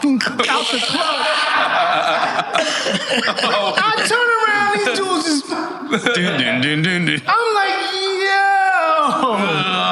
I'm like, are you crazy? Now, I want to say, I got to ask C's next time I speak to him. But we should call C's right now. I want to ask him if he was the one who stepped in between us. Okay. Because I don't remember. He stepped in between. He's like, what the fuck are y'all doing? Y'all bugging, blah, blah, blah. And Biggie was like, yeah, you're right. And I was like, yeah. But I was like, I'm not even mad at y'all. I'm mad at them niggas that I came with for skating out. Right. And so, and then it turned into like, y'all not gonna be fighting up in the club. Y'all not gonna, and it's like, nobody fighting. Like, nah. Big, you leave out the front, Kwame, you leave out the back. you know, and so we had to leave the club, and then that was it from there. And I think that was the most it ever. Anything, but I just felt like that night was so funny because I just didn't know my boys knew how to do the moonwalk so well, and I never let them down for that. I'm like, yo, but y'all couldn't fight in your hard bottoms. Then what's going on here? Do you feel that Biggie line, kind of like really put a stop to your my rap career wasn't happening. This is 1994. My last big record was maybe 91. So you felt like it was already winding down. Yeah, like so it was like a nail in a coffin for that era.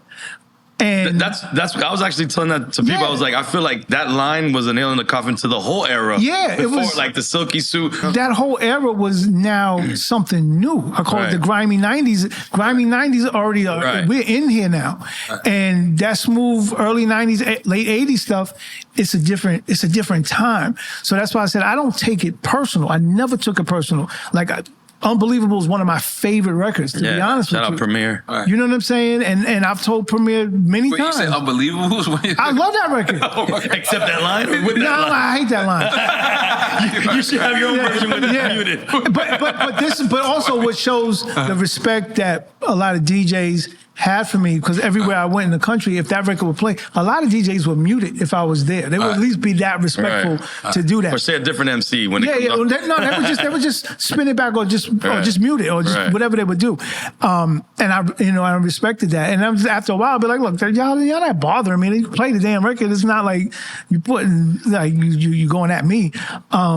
So I understood that, and I understood what it really was. So I never really took it any kind of way, and I felt bad, at his passing. I felt bad for his mom and his family and everything like that. So I was like, nah, man, I don't hold no kind of maliciousness to anybody. I definitely don't think from my POV, I don't think he did it to be a personal attack. Think about this. I could have been anybody. I think it was a good verse on his part. Like, he just like, this is funny to him. If nobody knew who I was, that line would have been trash. Right. If nobody bought into what I was doing and understood my impact at the time, that line would have made no sense to nobody. Right. So I always think of things, I flip it into the positive first, before, you don't go off the rails. It's first, one of the 48 laws of power, like somebody say something negative, whatever, you don't fly off, that's how I always look at it. It's like, it is what it is. But, as an outsider looking in, as an insider that's looking out, there's two things about the polka dots. One, do you actually understand the impact of the polka dots? Because it's a two-part question, right? One, at one point,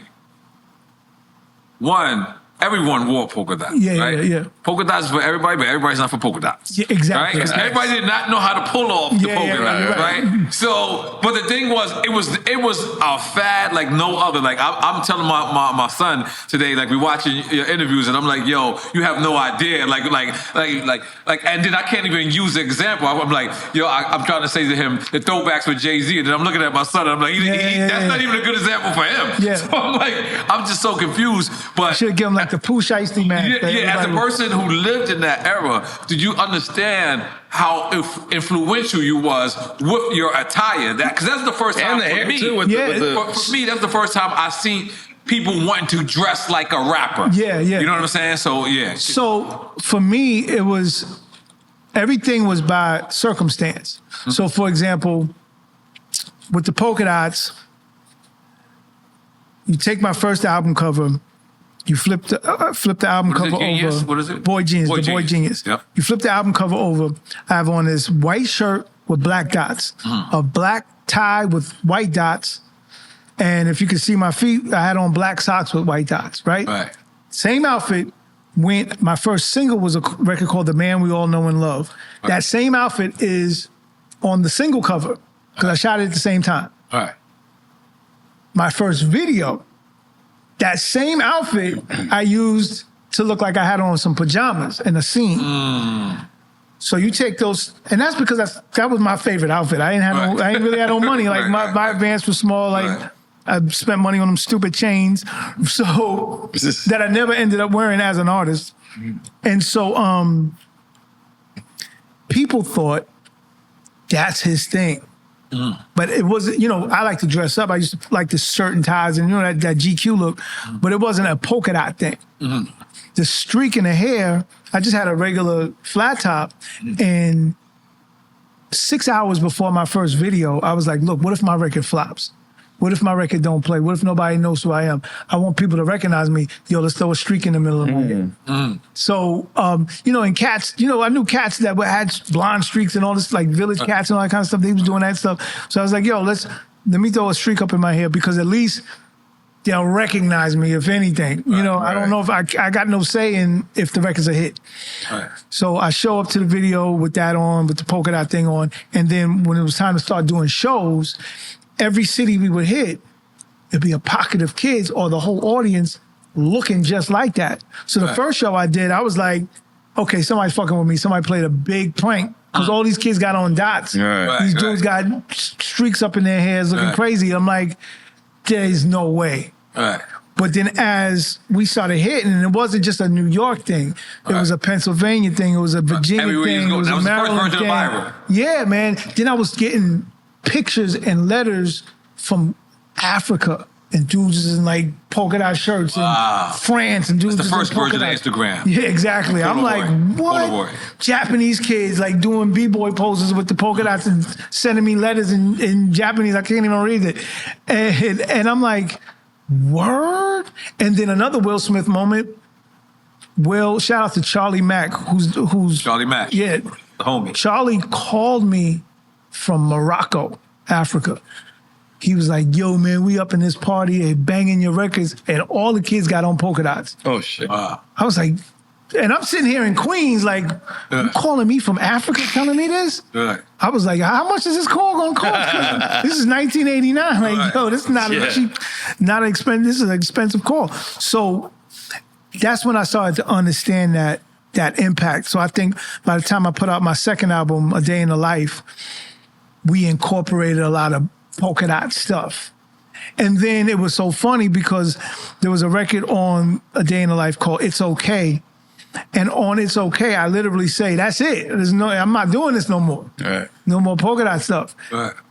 So let's take it back to the Biggie thing. So when he was like, it's played out, I'm like, yeah, it's been played out. I've been stopped wearing it. You I said told you this like 3 years ago. Like, so that's why I'm saying it ain't what it is. Just so you know, to tell you your impact. When we finally locked you in, to say that we finally got you, right?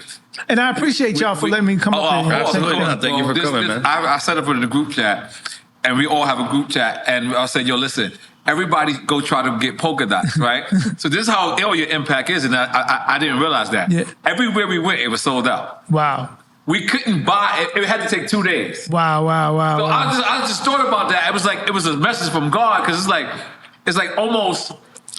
Now, we know you didn't invent polka dots. No, of course but not. But in our community, you did. Yeah. Right? Like, I didn't invent reggaeton, but I brung it to America. Yes, right? So they got to give me that part. In our community, of course, there's polka dots that exist in other genres. But it just made me turn it all into business, because I was just doing it. We wanted to all be funny. You walk in. No, y'all would have killed me with that one. Y'all would have killed me with that. And I was like, but it was literally like, I kid you not, but everything was sold out, and it was a 2-day order. So if we would have ordered it, it would have came on Thursday. You know what's so crazy? It's a two levels to it.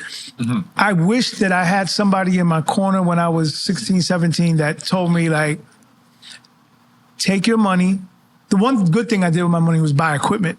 You know what I'm saying? Because that turned me into what I ended up being later on. Right. But take your money, find a way to make your own polka dot shirts. Even if it would have lasted. Your own version. My own line.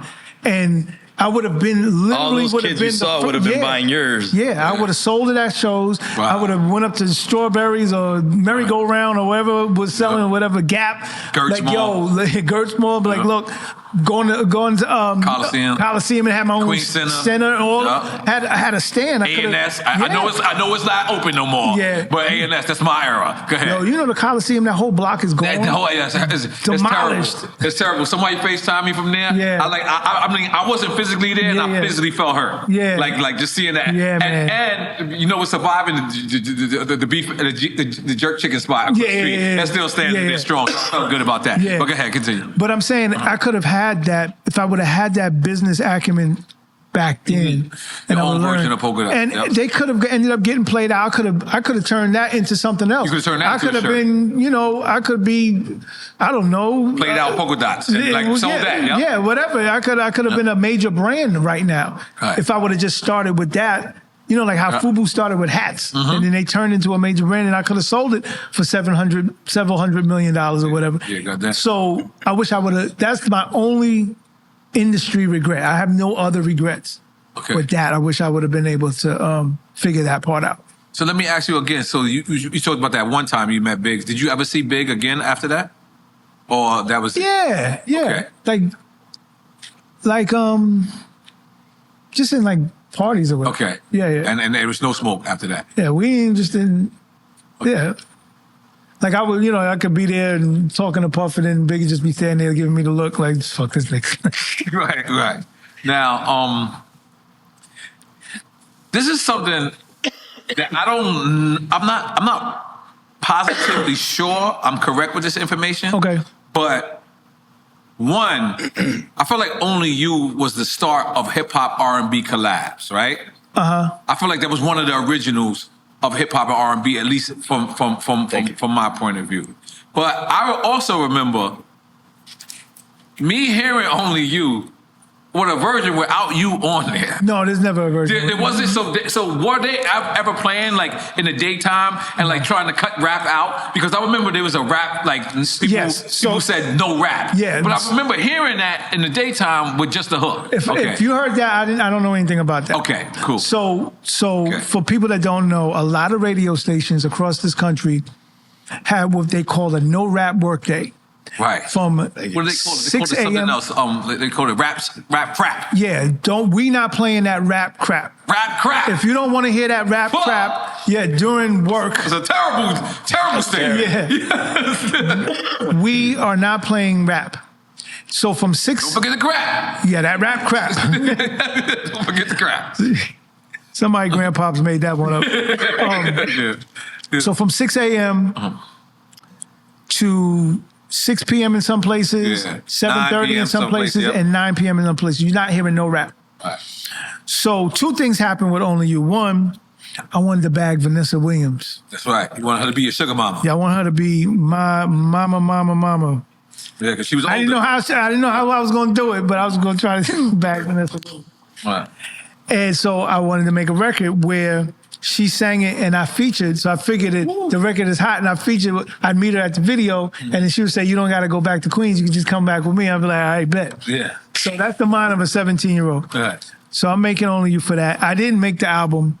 So I was like, all right, let me just, I'm going to make it for myself. And maybe, just maybe, I can get a 6 o'clock in the morning play. I can get that daytime play. Wait, hold on, time out. 6 o'clock in the morning was the shit? Yeah, because you wake up and people were driving to work, that drive time. Was there morning shows at this time? Not really. It wasn't? Okay, no, not cool, really. cool. No, I didn't think about it. No, it was just somebody playing, whoever the DJ was. Okay. The only people that had morning shows were like the white stations, like Don Imus and I like Don and Stern, Howard Stern, things like that. It was never on the black stations. He's the racist dude, right? Yeah. He's a foul nigga. I don't think he's around. Yeah. He's a foul nigga. Yeah. So he caught the girl's nap. You think I don't remember? Yeah, he's a foul nigga. We remember. We walk around in these tight cowboy pants looking crazy. So I wanted to hear my record at 6 o'clock in the morning, like, any other artist would. And I think at the time, I don't know if I'm going to call myself, I invented it, but I helped push it because you had some Heavy D records probably playing. Okay. Some like Salt and Pepper, Express Yourself. Yeah, like those type of records, they might have been playing, but I wanted a record that was equal R&B, equal hip hop. Mm-hmm.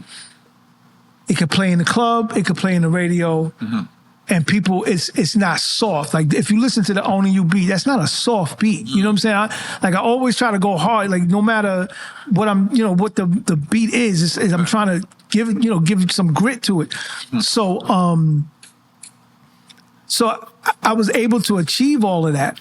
But the wild thing is, I started to learn that the record labels was in cahoots with the radio stations on some no rap stuff. Ooh. Because I slid through the cracks with that one, but then my label, Atlantic Records, started to now separate the rappers.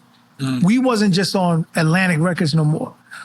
They had to put a label on all rap records, and they called it Atlantic Street.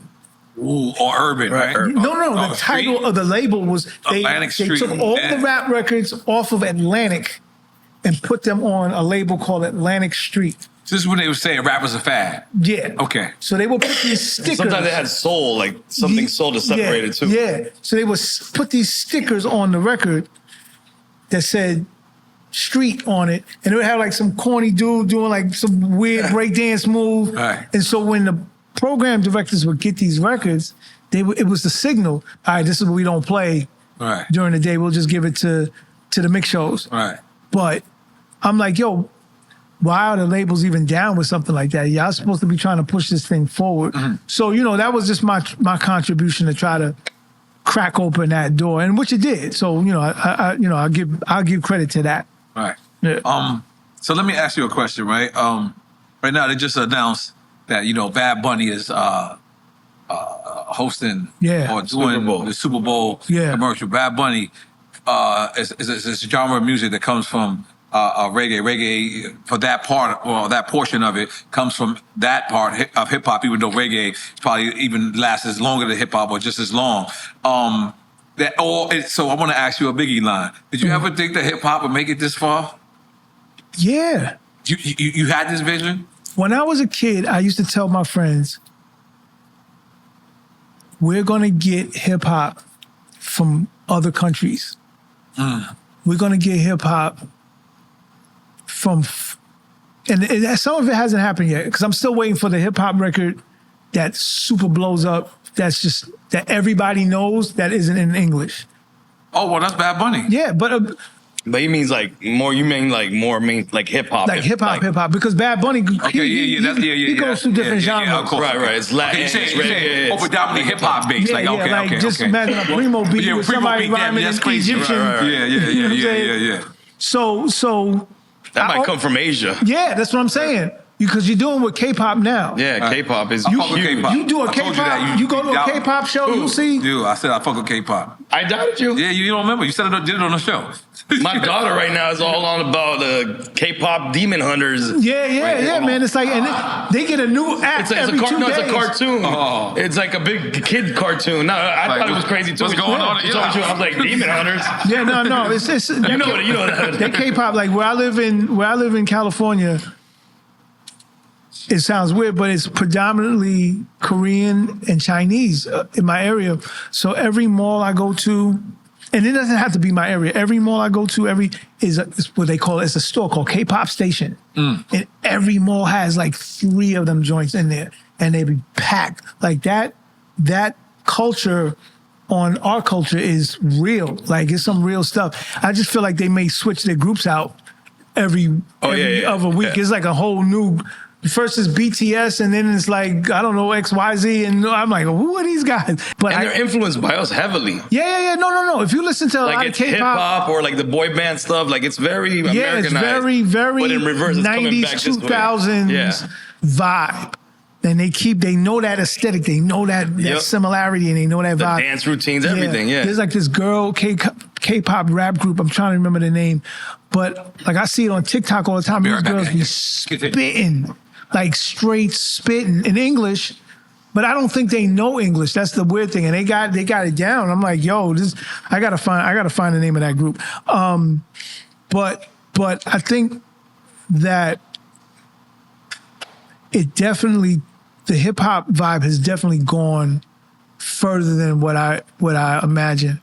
And I love the fact that Bad Bunny is doing the Super Bowl, because you think about it, any kind of Latin representation in the Super Bowl has either been J-Lo, right, Gloria Estefan. Who else? Would you count Shakira? Yeah, for sure. So that's it. That's all I can remember. Yeah, probably. You know, unless Menudo was in the 80s. I don't know if they ever they never did that. Super Bowl. But correct me if I'm wrong, because I don't watch football. I call it foosball. I don't watch football like that. But correct me if I'm wrong. Every time they've gone on the Super Bowl, maybe minus Gloria's stuff, it's always been like a double up. Like, you got to bring them out. Or like one comes out and then like J-Lo comes out, but she got to bring out Shakira. Right. Or Yeah. know, it's like, it's never like somebody on their own doing Kendrick the Super Bowl. was the only one that I could even remember by himself like that. But did Kendrick bring out Dre? Nah. No, Kendrick did it by himself? Yeah. Word? Yeah, I don't remember. Well, Dre brought out Kendrick. Yeah. Dre brought out Kendrick, but Kendrick brought out SZA. Kendrick was by SZA. Okay, but they had a record together, so she just did the hook on the record. But I mean, but as its totality, it was like basically just Yeah, and Samuel Jackson and Serena Williams. Yeah. But what I'm saying is, that's true. For Bad Bunny to be able to have it for him. Yeah. Now, if he decides to bring people out, that's on him. But it's not an advertised. This is just him. Yeah. And people, I'm gonna just be a little bit knowledge dropping real quick. People have to understand something. Let's take it back to slavery. Let's take it just back to what's supposed to be black and not black, and this, that, and the third.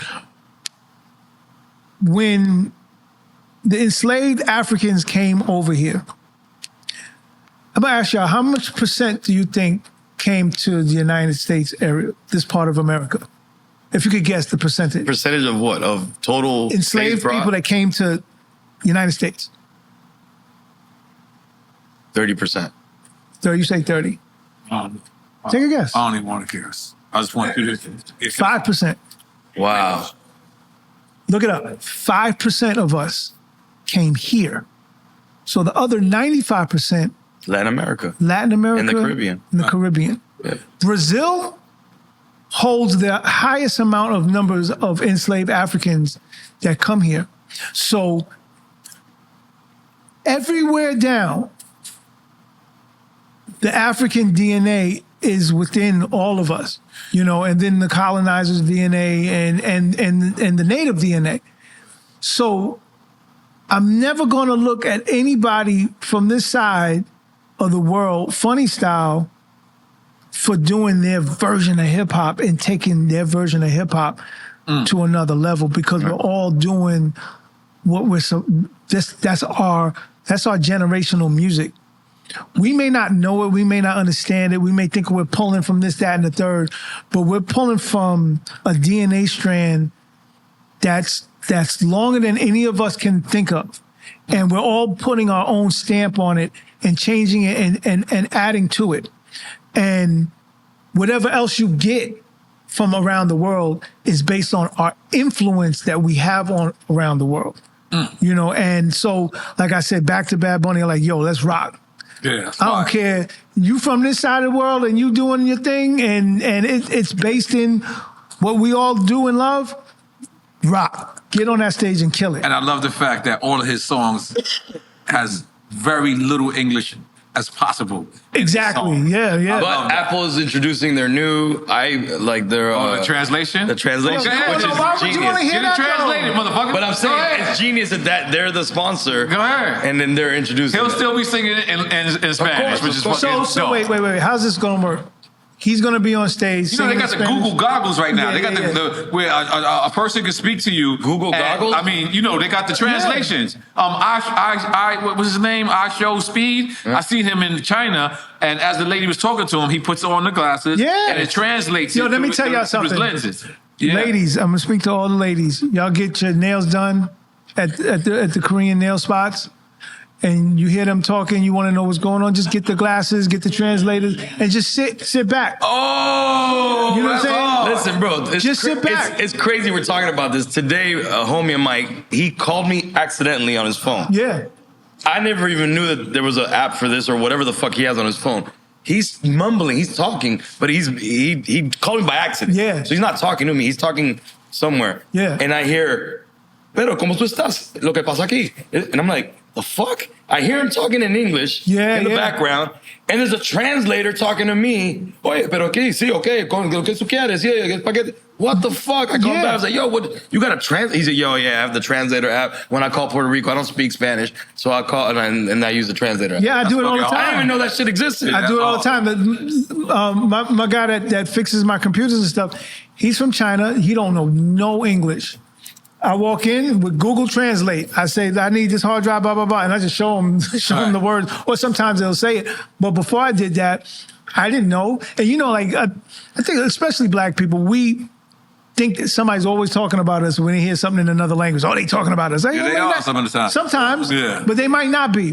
So I just wanted to test that out. I'm getting my hard drive fixed, and the guys from China in there, and they chopping it up. And I'm like, oh, I know they talking about me. I put that Google Translate on, and he was like, yeah, my sister's a whore. Oh, shit.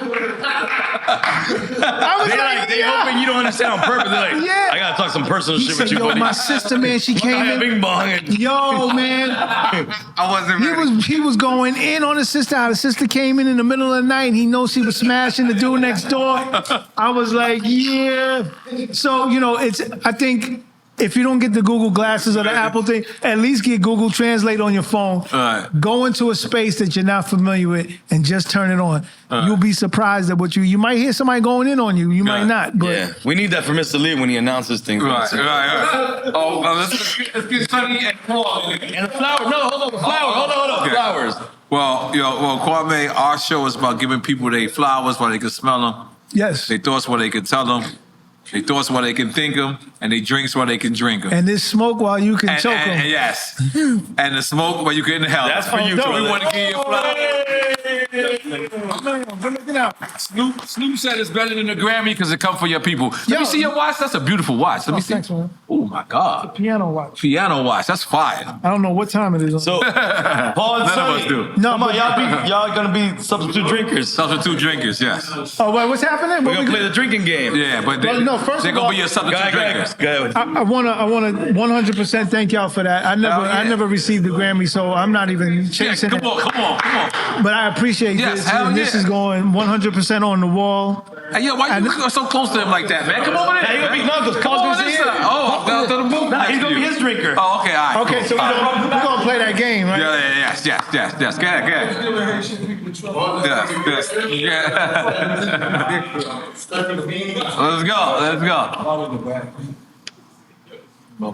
My man.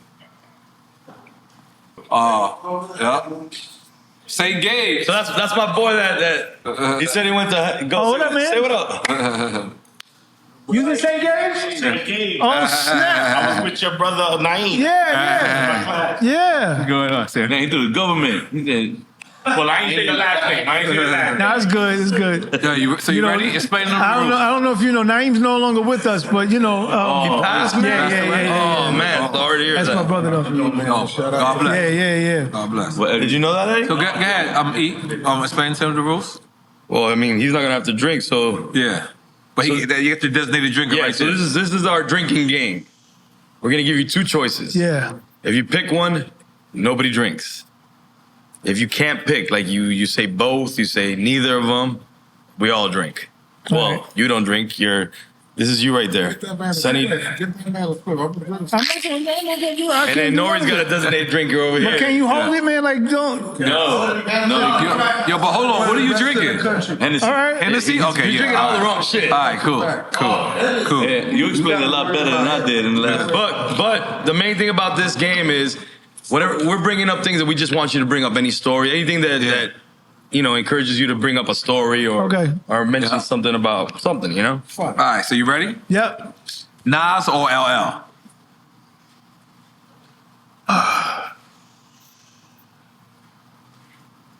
Nothing nothing against Nas, but I got to go with LL for a lot of reasons. Okay. Because Nas took the Queen shit Yes. into orbit, or out of orbit. But LL put that Queen shit into orbit. Yeah, help start. Between L and Run DMC. Yes. So I always gotta, like, the first time I ever saw LL, All right. I was in high school, I was cutting class, All right. and my school was around the corner from Fifth Avenue, and that diamond shop, Van Cleef and Arpels. Like, anybody go to Van Cleef and Arpels, you spending money. It ain't nothing. It ain't Canal Street diamonds. That's some other shit. All right. So I'm Still standing. to this day. Yep, I'm standing in front of Van Cleef and Arpels, me and my boys, and this red Audi pulls up like it was in slow motion, like in a movie. Right. Then the doors open up like in a movie, and then all this weed smoke comes out. And then first it was E Love, L's boy. That he came out one side. I was like, oh shit, E Love. And then slowly came out the driver's seat. Comes L, big chains and everything.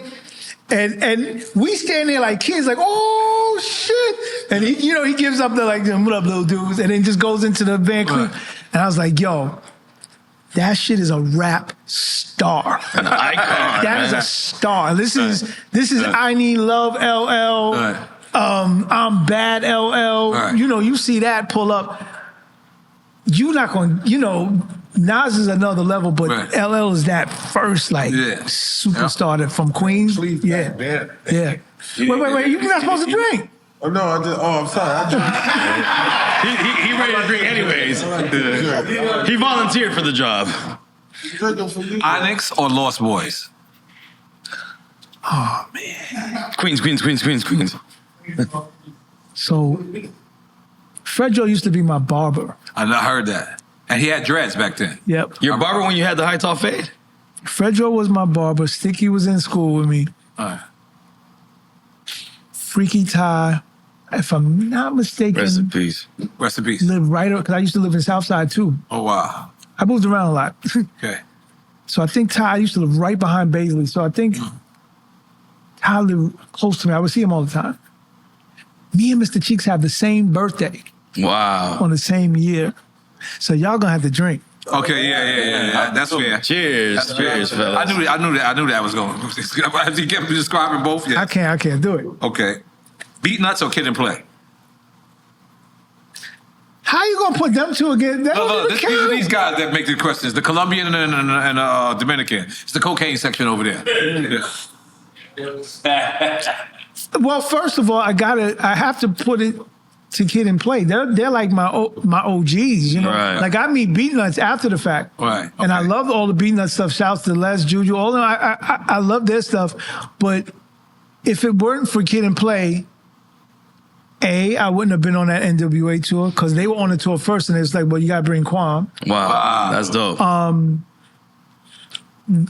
The first film I was in, well, the only film I was in, was this movie called Class Act that Kid and Play was in. Yeah, that's a classic. And I had I was supposed to be one of the lead parts in the film, but then I got beat out by this guy, by the comedian Dougie Doug. But they still, they insisted that I at least have a part in the movie. Right.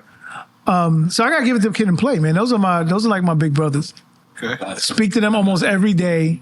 So it's like, Nah, shout out to them, man. Shout out to both. But shouts to Beat Nuts for sure. Yeah, for sure. Eric B or Cool G or Eric B and Rakim. Cool G No, Rap I and want to do DJ. the DJs first. Oh my DJ God. Polo or Eric B? Oh man.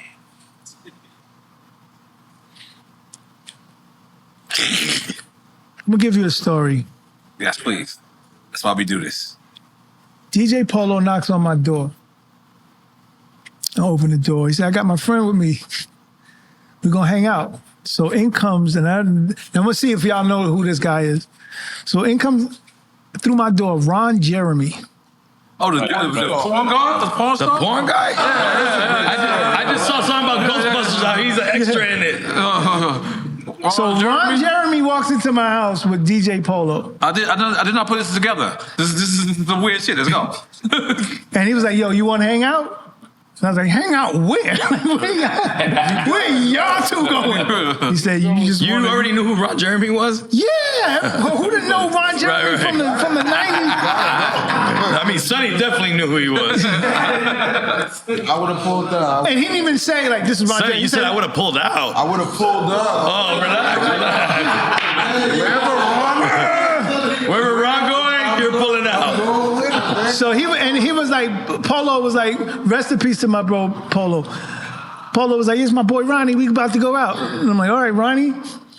So we get in the car and we start going to party after party, and every party we went to, it was like the porno hall of fame, man. There you go. And I'm just sitting there like, oh, that's homegirl. That's homegirl. And like we was just going to like the wildest. Well, you knew the porn stars. I didn't know him personally, but go ahead, Kwame. Go ahead. You blew yourself up. Go ahead. Yeah, we didn't say it. You said it. Hold on, man. I didn't catch on. Y'all all knew who Ron Jeremy was. Yeah, we did. Y'all all knew. You are correct. And if y'all know, And we was if y'all excited all too. know Like, who Ron Jeremy was, y'all know what he did. Yes, yeah. Right. Y'all need to look that part up. Yeah. And y'all still knew who he was. Yeah. So don't fault me for looking at some poor ladies. Yeah. Like, hey, ladies, how are you? Yeah. So then, it was just a wild night. But Polo was that type of guy that he was just a funny guy, man. He was just a cool guy to hang out. E, on the other hand, he's just like mad serious, man. Like Mad serious. If you don't know Eric, you don't know what you about to get. And the crew around Eric, if you don't know these guys, it's like, it might be snakes on a plane. You don't know what's going to happen. So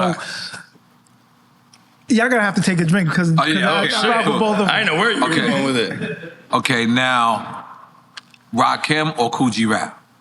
Cool G Rap. Okay. Damn, you said that fast. Cool G Rap. Okay, wow. I bet you Rakim would even say Cool G Rap. Really? Pretty sure. Okay. Pretty sure. Because G Rap, I think G Rap is probably,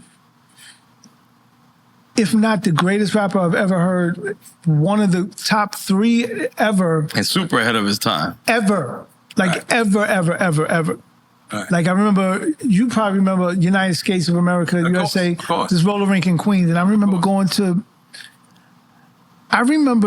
because he's from around my way. So, we all know the same people and all this stuff. And I remember he was performing. He had a record out, I'm Fly, and It's a Demo.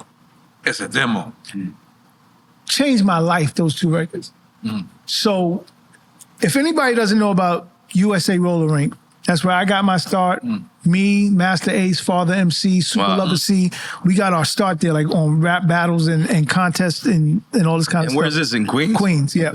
Now it's Master Ace from Brooklyn, so I was just wondering. Yeah. But every Sunday night, anybody would perform there, like anybody. Run DMC, Madonna, New Edition, Cool G Rap, DJ Polo, Eric B. Rakim. Every Sunday night, you catching somebody. Right. If you're able to survive that Sunday night, because it was all survival in there. You might not make it out. A lot of cocaine. And a lot of bullets, a lot of knives. Okay. Don't let like that crew, Ballbusters crew, come through and Zulu be there. Like it's some other shit. So Ballbusters crew? Yeah, it was a crew called the Ballbusters. I don't like them. I'm just playing. Yeah. Hey man, that was the name of the crew. I don't know. Yeah. So back then they wasn't thinking. It wasn't on our wavelength. There was no pauses. Before pause. Like they're coming. We the Ballbusters. Pause. Chill. Change the name. Just call yourself no, Buster. we're busting your balls. No. We're busting your balls. Pause. So you have G-Rap gets on stage. Before she gets on stage, all these girls are around. And I remember hearing these girls from around the world like, I don't know who he think he is. They used to call him Abdul back in the days. I don't know who Abdul think he is. Abdul, right? Yeah, he ain't even that fly. I would never, I don't know. I ain't fucking with him. So he gets on stage, this dude had on his leather suit, and he starts doing I'm Fly, and he's rhyming, and the girls is just like sitting there like, Abdul? And he's handing the girls roses while he's rapping. And then he goes in to it's a demo, and he pulls out knots of money, starts throwing it in the crowd. Oh shit, he made it rain before. Yeah, I'm about to say, word. And all I remember is the girls going, oh, I'm going to fuck him. All right. I'm going to fuck him. I'm like, He's not Abdul no more. yo, I'm like, G-Rap. Like, you know what I'm saying? And so that was one of my first entrances of seeing how people act to somebody who's a superstar or who's becoming a rap star. And I think G's style, between Rakim, Kane, and G-Rap, I call them the three horsemen, their styles interwove. Right. And they created what we consider modern Yeah, I agree. lyricist rap. But I know for a fact, talking to Rakim, talking to Kane, I know for a fact that everybody watched G-Rap.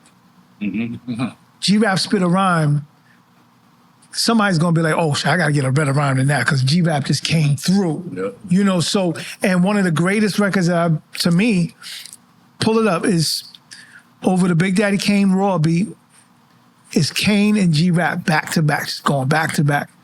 Probably, G-Rap's rhyme is probably one of the best rhymes ever.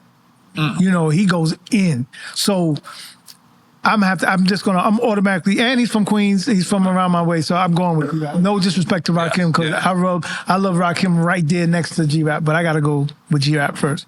But y'all can drink too. Run DMC or EPMD? See,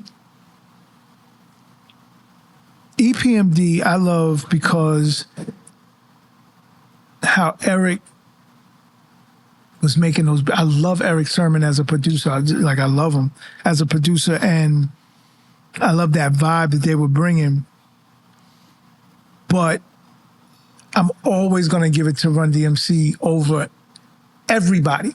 You could say Run DMC and Run DMC and Run. It's always going to be Run DMC, because without Run DMC, we would have never had no MTV play. Right, hip hop wouldn't have been. We would have never been outside of New York. We would have never had clothing endorsements. We would have never spent all our monies at Benny's and Coliseum on fat rope chains. And teeth. Yeah, exactly. All that leather jackets. Yeah, we would have the bubble gooses with the V's, the Adidas, the Kangos, the Gazelles. Gazelles. They took hip hop out of looking like Earth, Wind, and Fire. Yeah. Think about it, and there was no diss to Remember before Melanie. they had the spikes. They had the Yeah, spikes. they had to dress like what they saw. They had activated in the hair. Other artists at the time, like disco artists, funk artists, they figured if we dress like that, we'll be accepted. Where Run DMC were the first people to be like, we didn't want to be in the village. We don't need to They be. wanted to go uptown. Yeah, we don't need to be accepted. Right. We just need to be respected. You understand what I'm saying? So they came through and they said, you don't gotta like us, but give us respect. You know what I'm saying? So always Run DMC. Always. And I'm gonna look at any rapper, anybody who knows hip hop, is about hip hop, that won't say Run DMC first. I'm looking at y'all crazy. Somebody else could be your favorite group personally. But their favorite group is Run DMC. But you gotta gotta give it. I'm talking about to this day. To this day, I wish you could be on a stage, and because it's a rare thing now, and watch Run and D come out and perform. Like right now, the looks on people's faces from the artists, like every artist on the show will pile up on the side of the stage like, shit. You know what I'm saying? Grown-ups, kids, they'll be in the audience like, they're like mega rock stars. When they decide to get together and do like once every 5 years or whatever, they'll do it. And I respect the fact that there's no more Run DMC without a Jam Master Jay. Yeah, I like that they don't kind of do shows. At first, it used to hurt me, but I got to see them like somewhat on a Bronx Stadium. When they they went together. But I do kind of like feel them both where, there's kind of not a DJ that can replace Jam Master Jay. Yeah, so man. I feel them, but I do want to see them together more out on the stage. Yeah, So me let's too. go to the next one. N.O.R.E Pro or Q10? Thank you. Oh. Damn, man. Y'all gonna have to drink, man. Yeah. But let me break that down, though. Large Pro, especially being from pretty much the neighborhood, I think Large Pro helped to usher in an era where the beats were like, there was no more watered down beats. You know what I'm saying? It was like Main Source. Main Source was the shit. Yeah. Yep. You know what I'm saying? And then you had, you know, from the Nas album to just different things that he was doing. Like you had to respect. Like he was mastering that SB 1200, man. But then I look at Tip. What I admire the most about Tip is Tip is a master producer, but when he was doing the Tribe album, he never made it about him producing the stuff. Right. It always said didn't even produced know. by Tribe Called Quest. So you didn't think Tip was that master producer until he started doing like, you know. We thought it was Ali. Shaheed, right? Yeah. So yeah, and Ali was doing his thing too, but I'm saying, and Ali still does his thing. How much Tip was doing? Yeah, We definitely didn't. We thought he was just an MC. Yeah. And so when Tip started doing like Crooklyn Dodgers and Nas and all that other stuff, you're like, yo, hold up here. And it's just like, I just think both have a framework that's just amazing. And I can't put one over the other. Take our drink, guys. Drink that drink. Drink up. Salud. Pete Rock or Premier? Oh, y'all want to drink to that one too. All right, we'll just get it out the way. Because Pete, what I love about Pete Rock, first of all, me and him love comic books. So when we talk, we only talk about the whole. So Comic books? yeah, we both Doing the collect comic comic books and toys. Yeah. Okay. So we collect comic books. So we have that in common. But Pete's a master at the soul and the jazz, the obscure soul and jazz sample. Right. That I don't think nobody can duplicate. And I can get technical right now. What they call filtering, where you filter out the sample and you just hear the bass line. And that was some real like you listen to Troy or This is like super the class. King of Rock, I'm Down with the King remix, or just certain records. When you listen to his production, it's like you're looking into the ocean, man. It's like some deep shit. It's like there's layers to it, and I love Pete for that. Primo is the chop king. That's Yeah. right.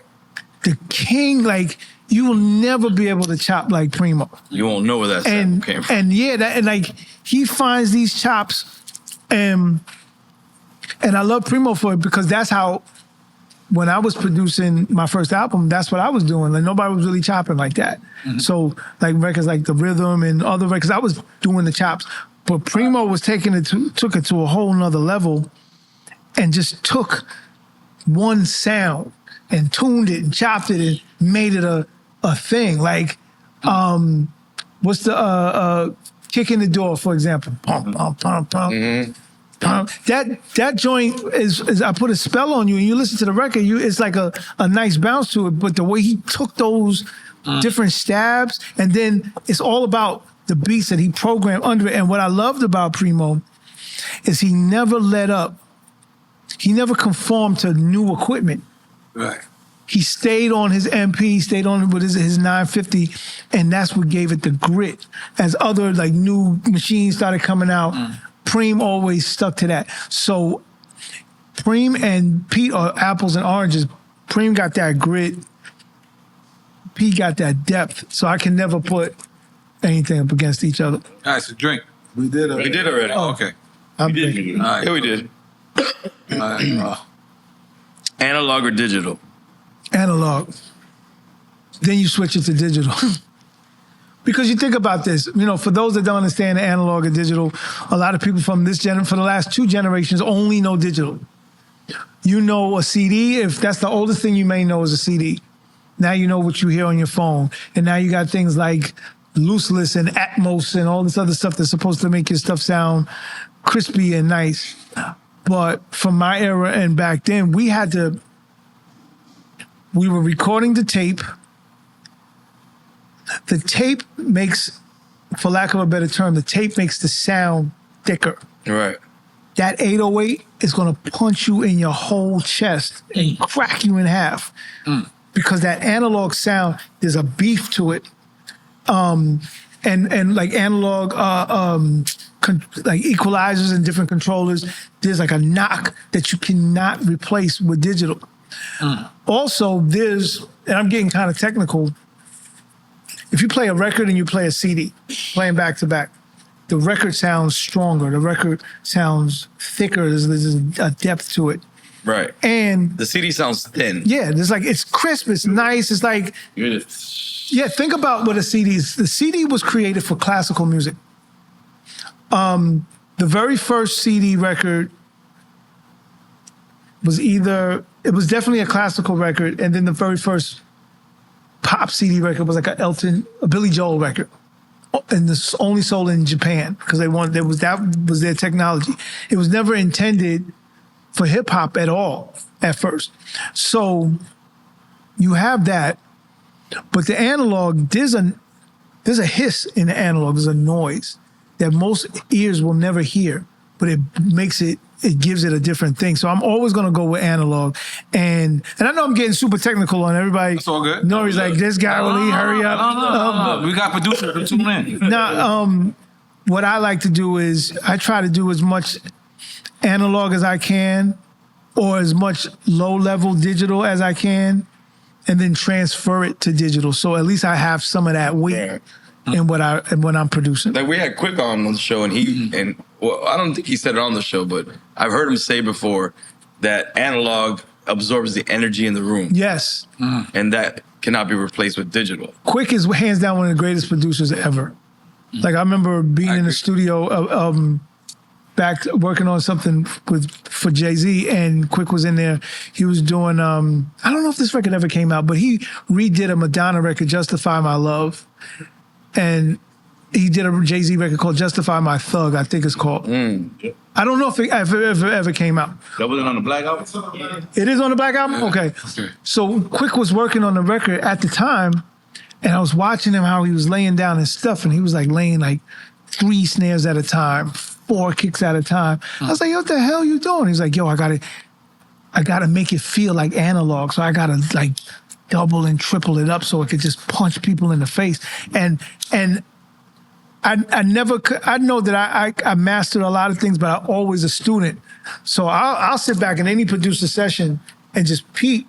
I'm not gonna jack them for their stuff, but I'm gonna peep how they get down. And I really admired how Quick was on his game like that. Like he's always on his game. So did we have to drink to that or did we not? Nope. No, I said, okay. I don't know. Mike Geronimo or Royal Flush? And you. Oh, you killing me.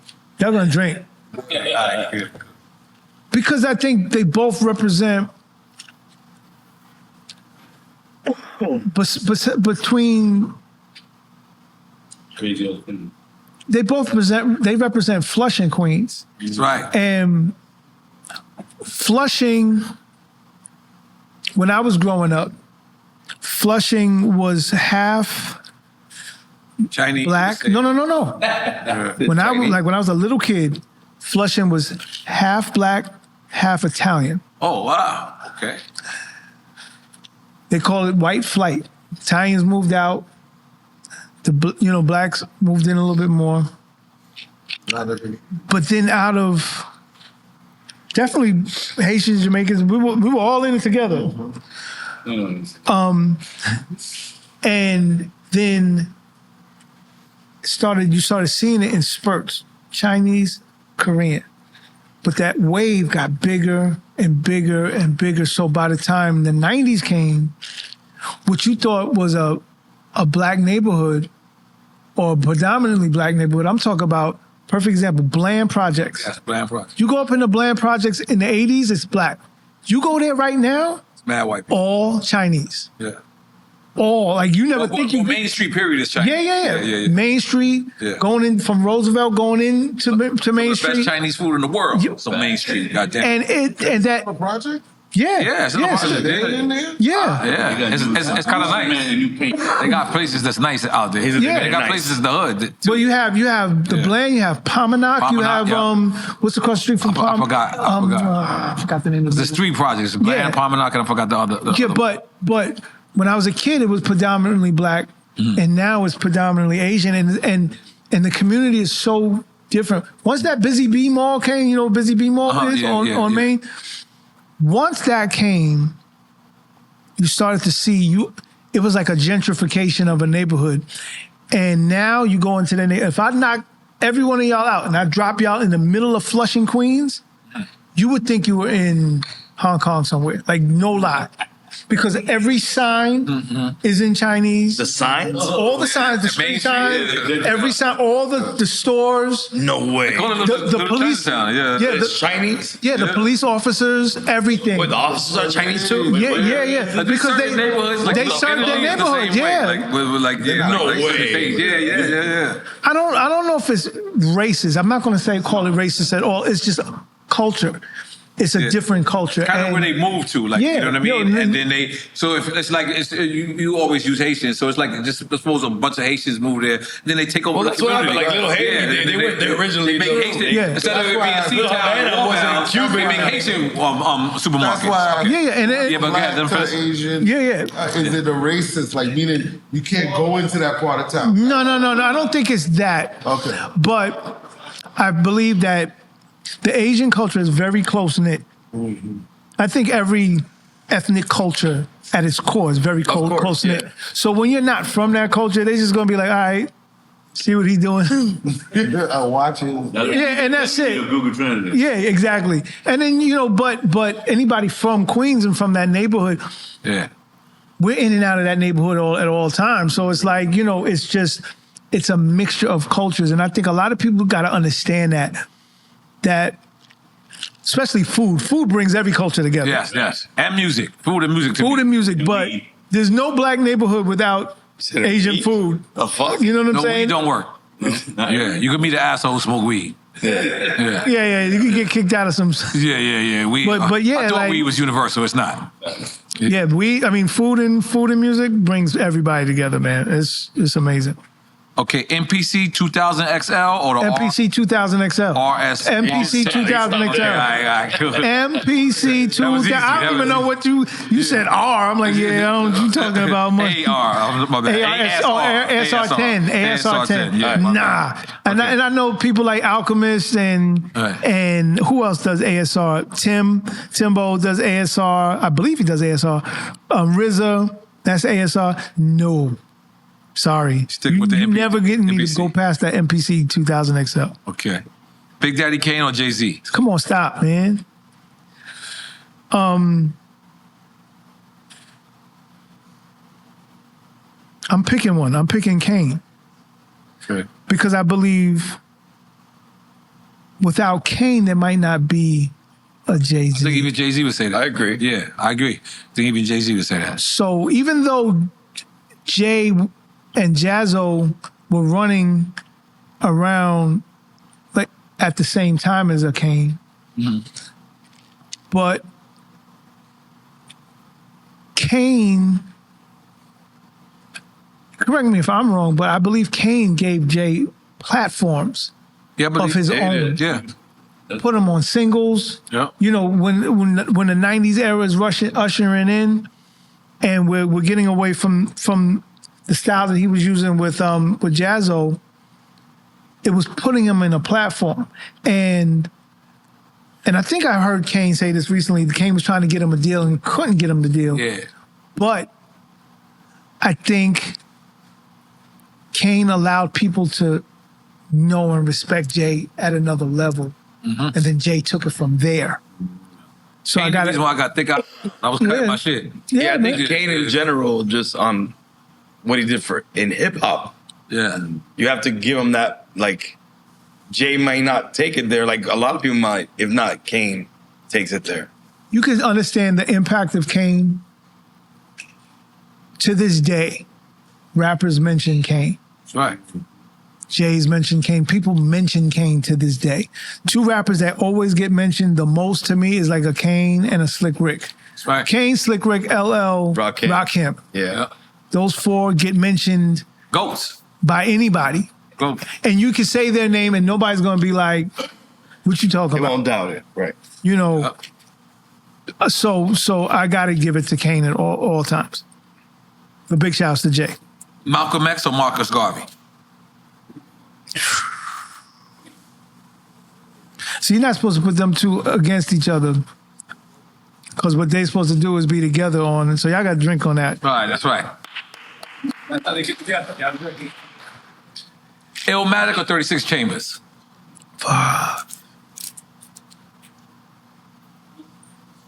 That's kind of a drink too. That's going to be a drink. But not. 36 Chambers came out with the same. Yeah, pretty much like a year before. Yeah. Yeah. Yeah, but it's the same era. That's why they went on tour together. Because, yeah. So you got to drink to that, but I'm going to say this. Illmatic showed, because kind of like before Illmatic, artists like myself, we were told that we had to make these radio or watered down records in order to go anywhere. You were actually told that? Yeah, 100%. Wow, by the label, management, or who? Both. Like, also 16, 17, 18. Yeah, like for example, like if, say I use my record, The Rhythm. Don't talk about that yet. Yeah. I got some of my notes. Okay. Let's use another example. All right, but we were told to chill it out. So you got Illmatic comes out and it blows. And it's like, yo, we could just be us. It's not a radio-driven sound of the album, but still, you want to play this on the radio because it's a groundbreaking. Yeah, Illmatic just broke all. And he's just being an MC, just being him. Right. Yes. So that's groundbreaking into itself, and he's from Queens. Yep. Then you got 36 Chambers. Yeah. To me, 36 Chambers told me that hip hop is at a certain place because anything goes now. Right. 36 Chambers, you just got records. You got 8 dudes rhyming on a record. You know, there's no real main hook that you just repeating and everything. There's no poppy hook or nothing like that. It's just dudes going in bar for bar for bar, and it's working. Let me ask you though, how does it go backwards in that way? How does hip hop go back to its essence? Because I think two things happen. And it's gonna sound weird, but when white kids got into rap, they got into rap at the age of Yo MTV Raps. Right. Anything before that, then they may know it, they may not know it. It's a toss-up. But the white audience really got into it because they watched MTV all day long. Right. Rap, hip-hop was rebel music. And counterculture. Yeah, and every... Public Enemy. Yeah, exactly. Enemas. Enemas a whole other thing. You don't remember the movie? Public Enemy. Yeah. House party. So they wanted to rebel against their parents. So the harder the rap record was, that's the record that they were playing. So they started with NWA. Fuck the police, ma. You know, and like, you know, there's like, what are you listening to? You know, and that's where, you know, I'm pretty sure Al Gore's wife, Tipper Gore, her kids was playing NWA or Public Enemy or something, and she didn't like it, and so she ushered in that parental advisory thing. You know, there was a time that you couldn't buy a rap record. You couldn't even pull it off the shelf anymore. You had to ask for it behind the counter at one point. So flash forward to we have Wu-Tang and acts like that. That's just rebel music. You know, you playing Protect Your Neck and you're in some suburban household and your mom is listening to Elton John and you start throwing that Protect Your Neck on real loud or METHOD, man. And then the mom's like, what are you doing? I didn't raise you to listen to things like this. And it's like, and now you flash forward, go to a Wu-Tang show. Tell me what you see in that audience. This is 40, 45-year-old white guys that was like, that was kids, with the kids. Yeah, with their kids. Like, and they getting their titties signed still. Old bitches. Yep, it's like. I was there. I was in Paris. I was like, oh shit, and you need to put on some deodorant, girl. Nah, it's real and it's worldwide. And that's when I understood. I think up to this point, hip hop was trying to find its voice. You know, hip hop's when it started, we were rapping over disco beats. Right. You know, we were doing our break beats in the park or whatever, but our records had to reflect the popular disco record. And then it was the, electro records, and then, the house records. Yeah, but Run DMC, they told us, nah, we can be us, but then they did Aerosmith, the rock records. Well, because I think that hip hop and like punk rock were in the same vein. Yeah. But I'm saying we also thought that we had to make a record that, for lack of a better term, that white people would like. Right. So, for example, crossover. Yeah, like we thought we had to make that. Some artists went all the way with it. Like, for example, let's take Salt and Pepper, Push It. Push It real good. That was a joke. They wasn't serious about making that record. I just recently saw this. They're in the studio bugging out. They're bugging out, one, because of Miami bass. Yo, that's fucked up. No. It's not a clown to Miami bass. It was kind of clowning us. No. But listen. This is what it was. New Yorkers had a chip on their shoulder. We didn't expect anything that wasn't lyrical. Yeah, if it wasn't lyrical, wasn't Rakim or anything, we not with it. Right. And you gotta understand, like, even from when I first started, the lyrical content of Miami bass, there was no, like, for us, it wasn't like, we not trying to rhyme like that. And I'm gonna take it all the way back to early Miami. Like, I would come down here and I would perform at Strawberries. I would perform at Pac Jam. The Pac Jam. And you brought to the Pac Jam? Yeah. So like Uncle Luke brought me to the Pac Jam, and I would get on stage and I'd be rocking it, and they would rock with me. But after my show, they would be like, "Bring on Two Live Crew." and I'm thinking, and I'm popping. You thinking you ripped it. And they in their polka dots, and they thought it was cool. But I come to Miami, I'm the opening act. There ain't no, it's whoever, it's Shadi, whoever is going. Shadi was killing it, man. Whoever's from killing Atlanta, but killing it. Yeah, like whoever was rocking that bass, that was that shit, and you had to respect it. And I think when it came to Salt and Pepper and Push It, they didn't get it, and they did a show, and I think it was Shadi actually was on the show, and Shadi wiped the floor with them. Like, he came out, and they was like, yo. And so as a joke, they were like, we can make a record like that and watch us blow up too. Because it ain't nothing. They ain't saying nothing. We gonna make a record like that. So they made Push It. But look how funny that, look how they work for it. Yeah. Look how crazy that is. And it super blew up. And then so it wasn't necessarily clowning. It was it wasn't clowning. It was a parody. It almost was a parody, but it wasn't.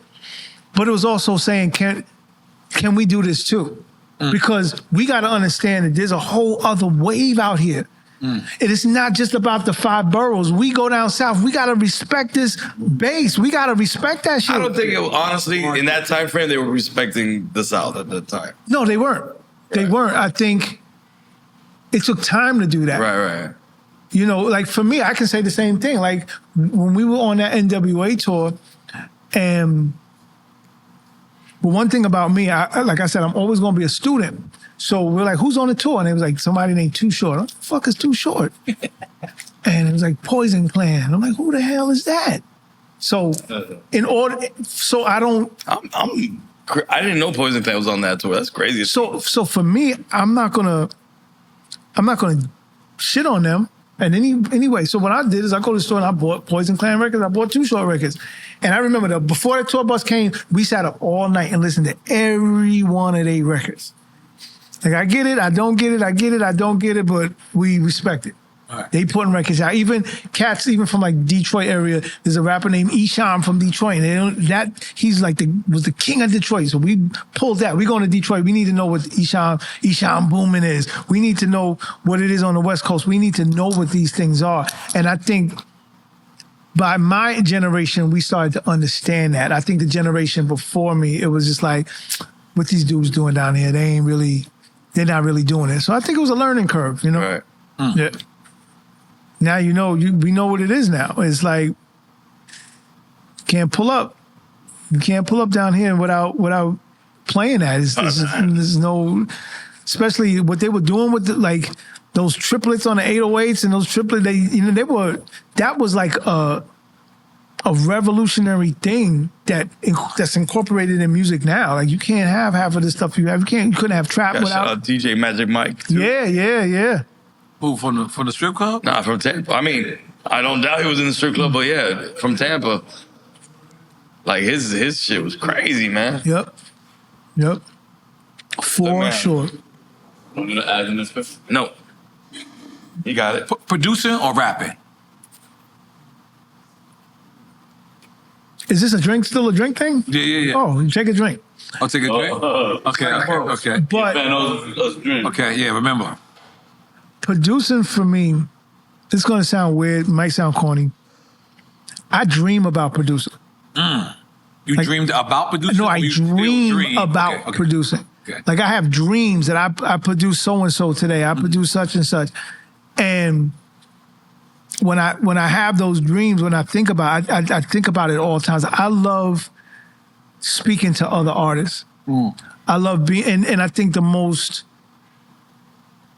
vulnerable, like personal type settings when you're with an artist is when they're creating. You know, you get to know people, and you might become friends with people or just know more about them. And the type of producer I am, I'm not the kind of guy that's like, send me some beats. I'm not good at that. Right. But if I hung out with you for a day, Right. and I listened to what you listen to, and I listened to your conversation and blah, blah, blah, I'm coming to the studio the next day with a beat. And I'm like, yo, remember when you was talking about XYZ? I made a beat. That's a producer. Yeah. That's the difference between a producer and a person who makes beats. Yeah, but that's the kind of producer I am, and I know that's a rare thing now. Now. But that's how I choose to produce. So when anybody says, yo, send me some beats, I'm like, let me sit with the person if I can. Right. No, that's a real producer. But as an MC, as a writer, as an MC, a lot of times people try to put an age on that. And they try to say, you can't rap past this point, or you shouldn't be rapping past this point. But I always thought an MC is somebody who expresses what they were going through, their experiences, their feelings, their thoughts, and they have the talent to write it out, freestyle it, whatever it is. They have that talent to spit that out. Those thoughts and those feelings, those expressions never stop, at any age. So for me, like, whether I put a record out or whether or not, I'm in my studio writing a rhyme, I'm saying a rhyme, I'm doing something. Yeah. Saying something in my mind, whatever. So, and when I produce a record, 10 times out of 10, I made my own song to that beat that I produced. I may be giving you the beat. Right. But in my mind, this was a Kwame record. So I heard you say earlier that you give the hooks. So those hooks was probably originally for you. I can't make a beat without making a song or at least making a hook. Right. Now, I wouldn't give you a hook that I probably would say because we're two different types of artists. Exactly. So I try to tap into your wavelength. Yeah, exactly. What that person is. But at the same time, it's still from that same approach. Like if I was writing my own record. Okay. You got to drink. Okay, yeah. I think they drank. Oh, you owe the drink. 3 times Dope or Redhead Kingpin? Oh, shit. That's a good one, man. Shit. What do you want? Y'all gonna have to take a drink. All right, go ahead. But I'm gonna tell y'all some stories about Redhead Kingpin and 3 times Dope. Let's go. So 3 times Dope. I'll go to Redhead Kingpin first. Okay. When my parents got divorced, my father remarried, and we moved out of East Elmhurst to Englewood, New Jersey. Shout out New Jersey. Shout out to Englewood, New Jersey, and Dwight Morrow High School. I'm telling you, I went to a million high schools. All right. So I'm at Dwight Morrow, and all my friends is like, you got to meet our boy Dave. You gonna love Dave. I'm like, who the fuck is Dave? Like, yeah, you gonna love Dave. So we go to Dave's house, and Dave got kicked out of the school. He was a bad kid. Dave is redhead. So, he's the first dude that I hung out with in Jersey when I moved, and I was kind of pissed. Like, y'all took me out of my element. I'm trying to make an album. All my people are in Queens, and here I am in Inglewood, New Jersey. I don't know nobody, but I meet Redhead, and me and Red clicked. Red Kingpin. That was Dave? That was Dave. Okay, good. And when I tell you, man, like, we were the crew, man. Like, we would be doing wild shit. Like, we were really wilding out in Jersey, making music. And the even funnier thing is, my boy heard my demo, the demo to the song. Well, this might be part of your next question, but so stop me if I'm going. No, it's okay. And he was like, "Yo, you gotta let my mom hear your record."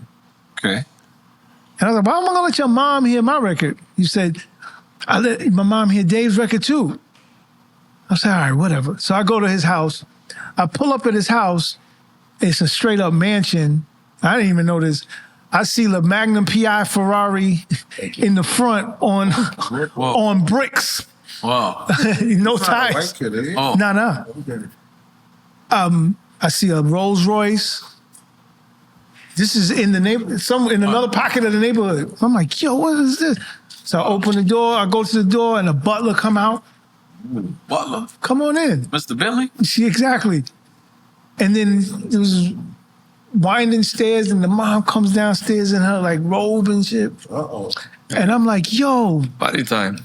nah, like some old extravagant shit. He said no body time. I'm like, that's Sylvia Robinson from Sugar Hill Records. I'm like, yo, if it wasn't for this lady, we wouldn't have no rap records out. Wow. At all. Her and her brother. Wow. So she was like, yeah, I met with your friend Dave, Redhead, and he got a good record. And I heard your record, the rhythm, and I love that. And I'm starting a new label, and I want y'all to be on the label. So I was like, oh, word, I get to be on a label with my best friend. He said, yeah, and I got this other group, New Tribe. I was like, word? New Tribe, y'all look it up. Kid named Tretch, Vinny, and KG. Yeah, of course. That was N.O.R.E. But that's your original name? Yeah. So it was going to be I forgot. N.O.R.E, me, and Redhead on this new label called Bon-Ami Records. And I'm like, wait, that don't even sound hip-hop. Exactly. Terrible name. Bon-Ami, that's No, that was boning me. Well, the contract. Right. So at that same time, I know I'm going off on a tangent, but you told me to tell the story, so I'm telling the story. And he got to smoking me, so I'm telling a whole lot of stories. Yeah, let's go. So at that same time, I handed my demo to Herbie Lovebug, and my father was like, you should let one of his friends hear the demo. His wife worked at Sony. So literally, Miss Robinson gives me a contract. It's literally 2 pages long. It's like some words in the front, and in the back is the signing page. Then a couple of weeks later, Herbie says, yo, Atlantic wants to sign you. I'm sending you the contract. That's 350 pages long. Right. Then my pop's friend calls me direct and was like, Sony Connect. we're interested in your album. We want to send you a contract. Right. I didn't tell my pops. I didn't tell my pops about none of this. Right. So I'm walking home from school every day with got 3 3 contracts in my book bag. I'm sitting, That's ill. baking on it. I don't even know what to do. But I knew what not to do was the Sylvia Robinson contract. Because I was like, 2 pages. 2 pages, anything could be changed. And I'm not a lawyer, but I'm like, this don't even look right. All right. I mean, 2 pages might be easier to litigate, though. And was it the only company that was black? If you really think about it. Yeah, but I didn't like the name Bon-Ami. I didn't think it was going to take off. But they had the I wanted to. the Ferrari. Yeah, but the Ferrari had no tires. So Yeah, he said they was on bricks. on brick. They played games. So I didn't know what to think. I didn't know if that was going to go over well. So then I looked at the legacy of Atlantic Records. Some of my favorite artists were on Atlantic. So I was like, yo, I think I want to go there. And I know MC Light was there. but I would have been the first rapper signed directly to Atlantic Records. So I was like, yeah, let's do it. And so This was you saying this for yourself? Yeah, Your parents are not involved in this. No, my parents, they end up, but they don't know. A divorce lawyer looked at my record contract. A divorce lawyer. So that shows you what was going on. It was still a divorce. It was like. Oh, your parents were getting divorced? My parents had gotten divorced. My pops just got remarried. But he was like, I know a lawyer. Let's use the divorce lawyer. Right. Let's use Bob that just litigated our divorce. Yeah, like he just did the divorce. And the divorce wasn't no ugly thing. So it was like, let's do that. And my mom's was with it. So they technically had to sign the contract because I was young. I was, 16. Underage, right. So they had to sign the contract. But my choice was to go with Atlantic, because it was through Herbie. Herbie was, that was back in Queens. That was my home crew. Then I didn't know what was going to happen with the Bon Ami stuff. Redhead ended up with Teddy Riley, so that he wasn't even going to be. So I wasn't even going to be on the label with my boy.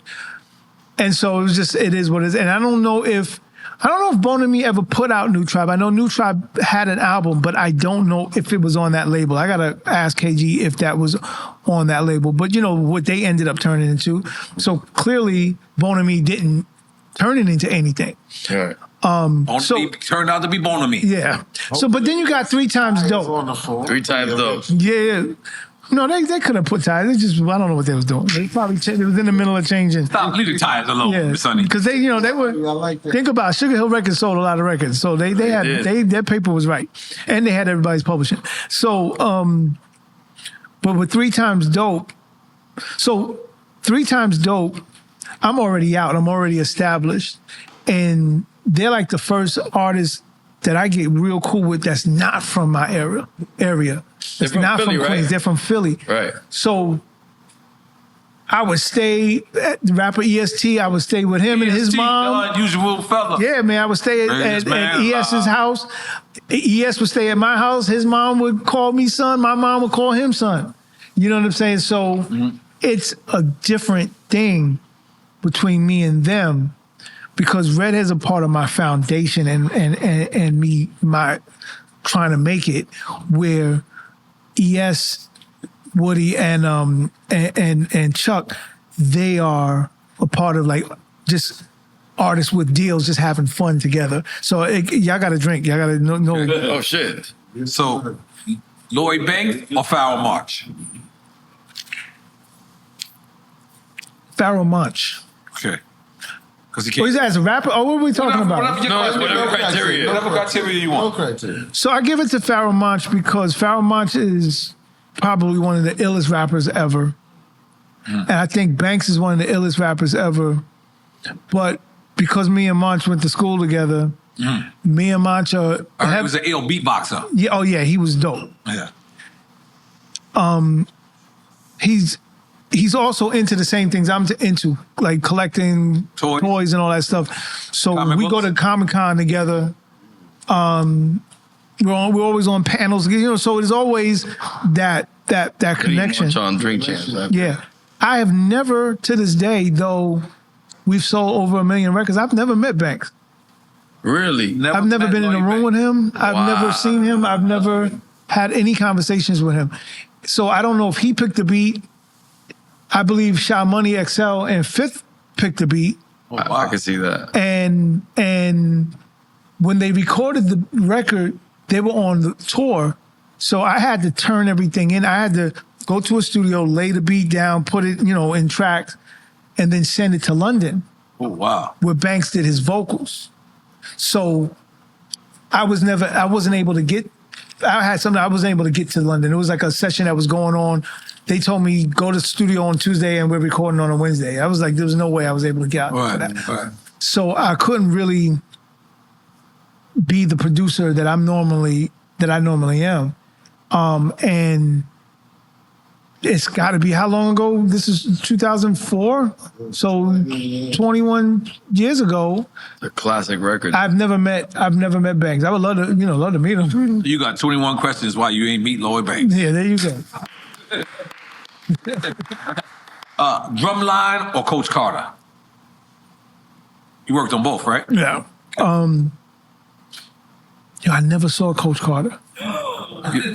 Drumline. So it's noise for you being a foul nigga. You cash the check, though. You cash the check, I tell you that. What is Coach Carter about? About Samuel Jackson being about Coach Carter. Yeah, yeah. Is he in the city coming in as a coach with a young minority group of kids, delinquents, losing season, losing team, and he overcomes them as young grown men and educated and students and athletes. There you go. See, phenomenal. Watches it every day. I gotta watch that. I've never. I felt like it's like Lean on Me, but with sports. Exactly. That's exactly what it is. That's a great analogy. Coliseum or Gertrude Moore? Coliseum all day long. You can get Bally's. You go there for $100 Bally's. You can talk them down to $80. Yeah, you can get Shirt Kings. Yep, Shirt Kings. You can get your chain. You can get a picture. You take a girl. You and your girlfriend dress the same. And y'all go to Coliseum and take the picture together, looking crazy. But Bally's, yes. Don't forget Bally's. Okay, New Jack City or Juice? Juice. Aren't you on the soundtrack of one of these? No. No? I could have swore you were on New Jack City soundtrack. If I am, I don't know it. Okay. But Juice, because Juice reminded me of people I actually knew in area in Harlem that I would actually hang out in. So I feel like it was a connection where Nino Brown, we all knew who our neighborhood Nino Browns were, but they weren't like Nino Brown. You know what I'm saying? It was like a fantasized. It wasn't extravagant as that. Yeah, it wasn't like, but it wasn't too far off. But They shoot you right on the block. Nah, it was. I'm sure it was a little bit. Yeah, but it was very like. You ever used to watch an '80s or '90s movie about rapping, but didn't have no real rappers in it? Like, you know what I'm saying? It didn't reflect. Yeah, it was. What was really happening? We could understand it, but it wasn't exactly. You know, I'm from an era where you got cats like Preem and Fat Cat and you know Paul Abby Mason. All these cats is, you know, in Harlem. Like, we seeing this in real life. We're seeing that crack era ain't nothing to play with. And when we kids, we're seeing it in real time. Right. And we're seeing some, like, you come up to Harlem, you go to South Side, you go into Baisley, you go different spots, you see some things and you hear about some things that no movie has ever depicted. So you watch Nino Brown, it's like, all right, this is watered down. This is watered down life that we seeing for real, for real. Where something about Juice, it's like everybody got that crew. They got that one kid in the crew that's like Bishop, Tupac. OD. You know, there's that one, you know, the one kid in the crew, like Omar Epps, that one that tried to get out of it. He was a DJ trying to do his thing. And they reminded me of my friends. They reminded me of my Brooklyn friends, they reminded me of my Queens friends, they reminded me of my Harlem friends. And it was like, I can relate to this. Where just like I don't know, like, for example, I can ask a Cali dude, was Menace to Society real? Right. Was Boys in the Hood real? I can't relate. To me, it's all a Hollywood thing. But for somebody that was really in that game, I always wondered, like, we just y'all had a look at discussion this? about American Me and Blood In, Blood Out. Like, we didn't know which is which. So, yeah, I understand. Well, that was for different reasons, though. Why? Yeah, but it's still the same. We still didn't know which is which. Right, right. Yeah. Trackmasters or Hitman?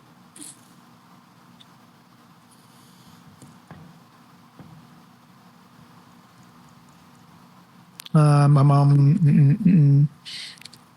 I want to say I wanted y'all to take a drink, but wait. I'll take a drink anyway. Y'all can take a drink. Okay, all right, good. But this is why. Okay, guys, let's go. Trackmasters, for the most part. First, let's go with my man, Red Hot Lover Tone. Red Hot Lover Tone. Trackmaster Tone, for those who don't know. Yeah. He was a blueprint for what I was trying to do at the time. Him and Prince Markie D from the Fat Boys were artists that became major producers. Wow. So when I'm in my between period trying to figure it out, And he was down here. He was He's a radio. He was in Miami. Yeah. You know, super. That's my guy, man. Yeah, man. So, looking at Mark, looking at Tone, gave me the battery to say I can do that as well. As well, yes. You know, if I just got to break through the barrier and I can get these records sold, and I can do that too. And Tone tried to sit me down. I'm like, yo, man, get off, stop rhyming on those beats. Take it from me. Right. Sell that shit. This is the second time. Yeah. Did somebody else tell you that? Yeah, Ron and Tone. Okay, they're both telling me at the same time. Sell that. So here you got Tone telling me that's Track Masters. Poke, me and Poke, I'm loving how Poke makes his beats. Poke is a focused dude. He's all about his beats, super focused. Then you got the hitmen. Ron is one of the hitmen. He's telling me the same thing. And your man, he's from your area. Yeah, he's from my block, and I'm listening to him. I know D-Dot. D-Dot's ill. But at the same time, they both were rappers. Two Kings in a Cypher. Wait, D-Dot was yeah, they were in a rap group. D-Dot's a mad rapper too. Yeah, he's a mad rapper. But we know that. D-Dot and Ron were in a group called Two Kings in a Cypher. Oh, and shit. It didn't work out the way they wanted it to work out. So they switched gears. And I remember I would go up to Howard University. I would see D, I would see Ron. And they would have the MPCs in the dorm room. They were getting there. They were getting their thing together. Yeah, Puff was there too. Yeah. Okay. All right. So you know that's how far back I go with them guys. Wow. All of them. Wow. So they both, Ron especially and Tone especially, heavily influenced, and Ron being a part of my resurgence into the music industry, and Tone willing to be a part of my resurgence.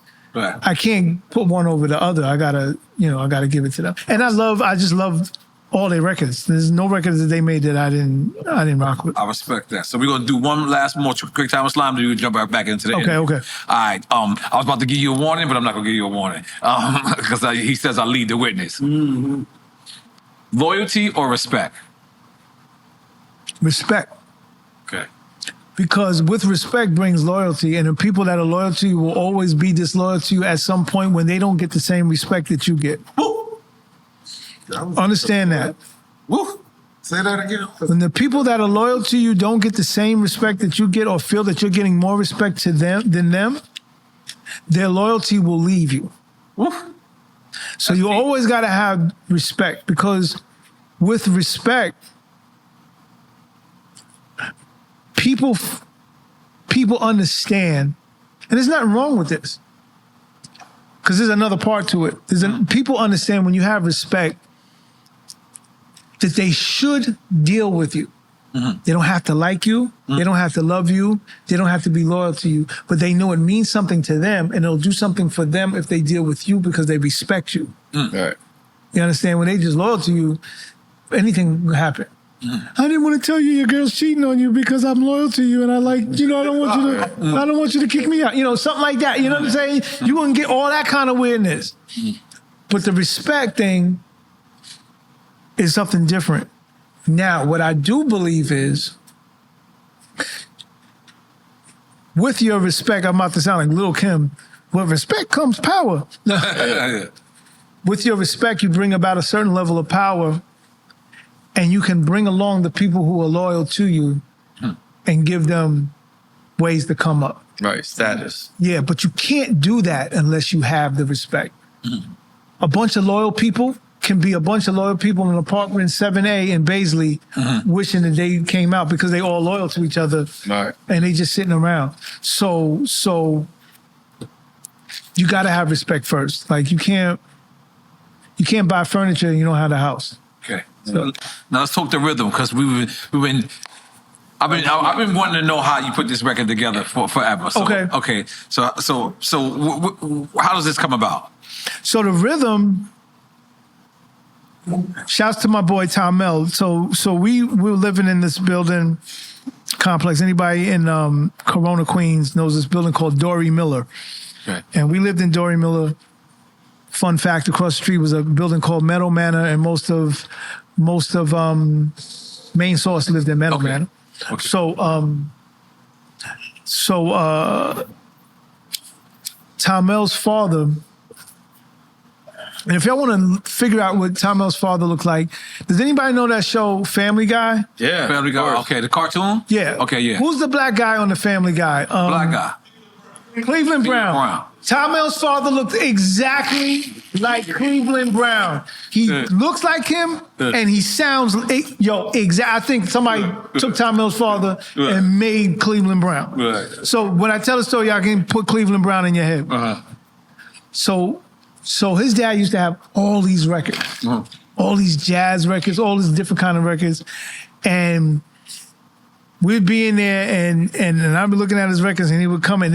Every time I would go there, he would be going to work. Okay, Tamel, okay, Kwame, don't be touching my records. He would leave. And so as soon as he closed the door, I'm like, let me see that record. And I play it. So one record I played, I put it on.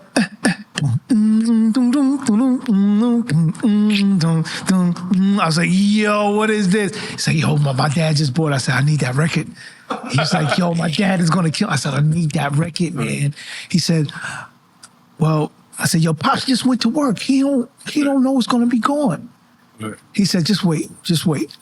So flash forward, I knew I wanted to use that record. And I did the whole beat in my head. I used a piece of James Brown, Funky Drummer. I used a piece of the Staple Singers. He recreated the beat? No. Oh. I knew I wanted to use that sample. I didn't remember the name of the record. I knew it was a Bob James record with a ladybug on the cover. That's all I said, the ladybug record. That's what I called it. So I was like, I'm going to get that record. So, and I didn't remember the artist's name either. I just knew the ladybug. Right. So I thought about the rest of the beat. I wrote the rhymes, and then I called Tamel. I was like, yo, when's your dad going to work? Because I had studio time. Right. So but you still didn't have the record in your possession? No, I said, what time your dad going to work? He's like, 6. I'm going to be there at 6:15. I went to his house. I said, give me that record. I jacked the record. Right. Went to the studio, because he worked overnights. I went to the studio, sampled it, and gave him back the record before his pops came home, before his pops even knew it. Wow. That's how I sampled that record and made the rhythm. That was genius. Yeah. I think I gave the record back. I gave the record. I can't remember. So if I didn't give the record back, Mr. Williams, bad. I'm sorry. My bad. I was hearing you on a show, right? And I believe it was something like I wish I would have said things that I wish I would have said, or something like that, right? Or things that like, right? Is there something that you wish you would have did? Is there something that you regret, perhaps? Well, back to what we were saying earlier. I wish I had a line of polka dot clothes. Okay. You know what I'm saying? Yeah, the merch. Merch, and I wish I would have. See, I can't say I wish, because I think I can say I wish I had somebody to teach me what I know now. Right.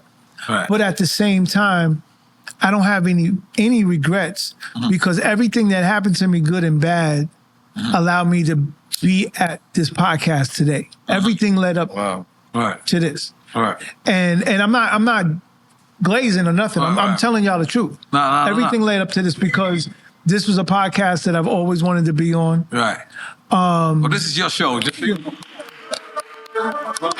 Yes. Well, continue. I'm sorry. And I had a list of goals. And this podcast was on the list of goals. Oh, that's what's up. It wasn't like, and it's on my studio wall. I'll DM you a picture. I'm dead ass serious. Yeah. And I know that we connected on the toy level thing and everything. Yeah, we got to speak about the toys. But it wasn't no thing where it was like, can I be on your show? Can I be on your show? Anything like that. I wanted to earn a slot. Nah, we requested you. Yeah. We've been trying to. I mean, you didn't have to earn the slot. The slot was earned already a long time. Yeah, no, but for me, connected on an organic level. Yeah. And we're gonna make it happen eventually. And you know, like when we book guests, right? This has been my most funnest time, right? Like sometimes I go to the airport, right? And a person will come up to me. One person will know who I am, and another person won't, right? And they'll be like, well, the other person will be like, well, who is you?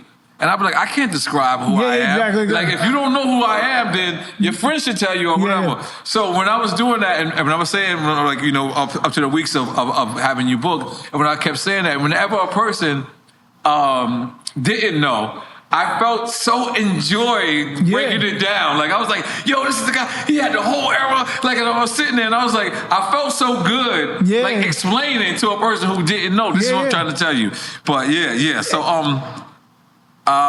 so you said you had no regrets. Yeah, so and this is no regrets, man, because it's like I believe in that universal law. Like, everything happens all at once. And so it's like you gotta every mistake you make leads to a future success. Right.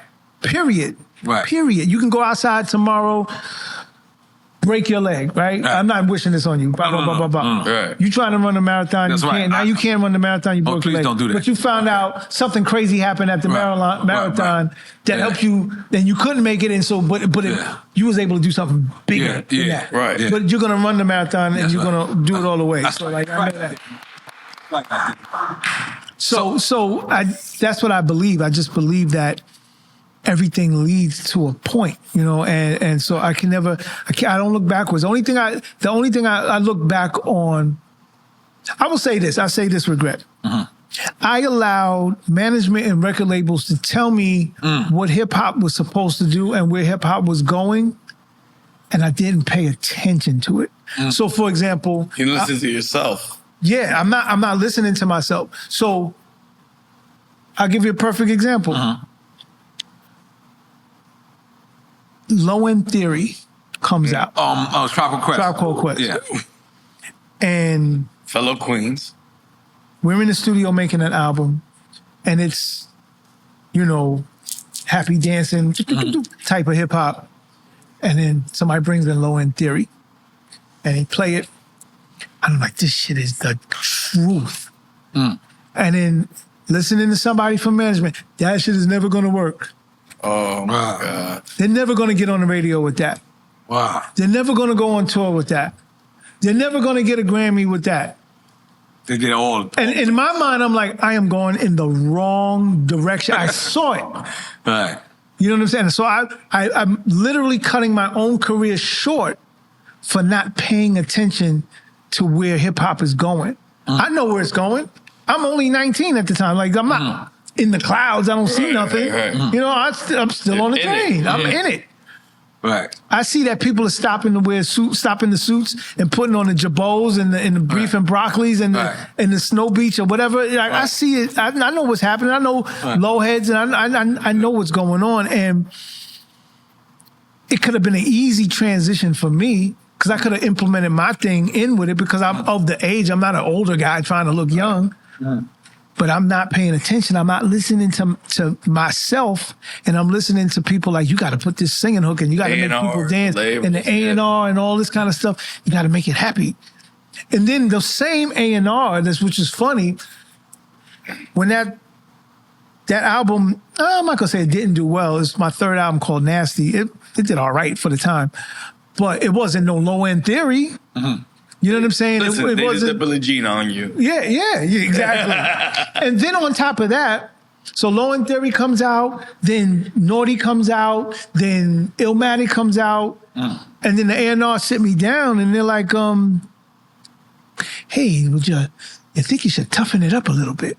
I'm like, what you? He said, put some braids in that flat top, Rob somebody real quick. Yeah, like, no, they literally was telling me this. Yo, like, because the tougher music started. yeah, like, start, maybe, like, wear some Timbs and a baseball bat.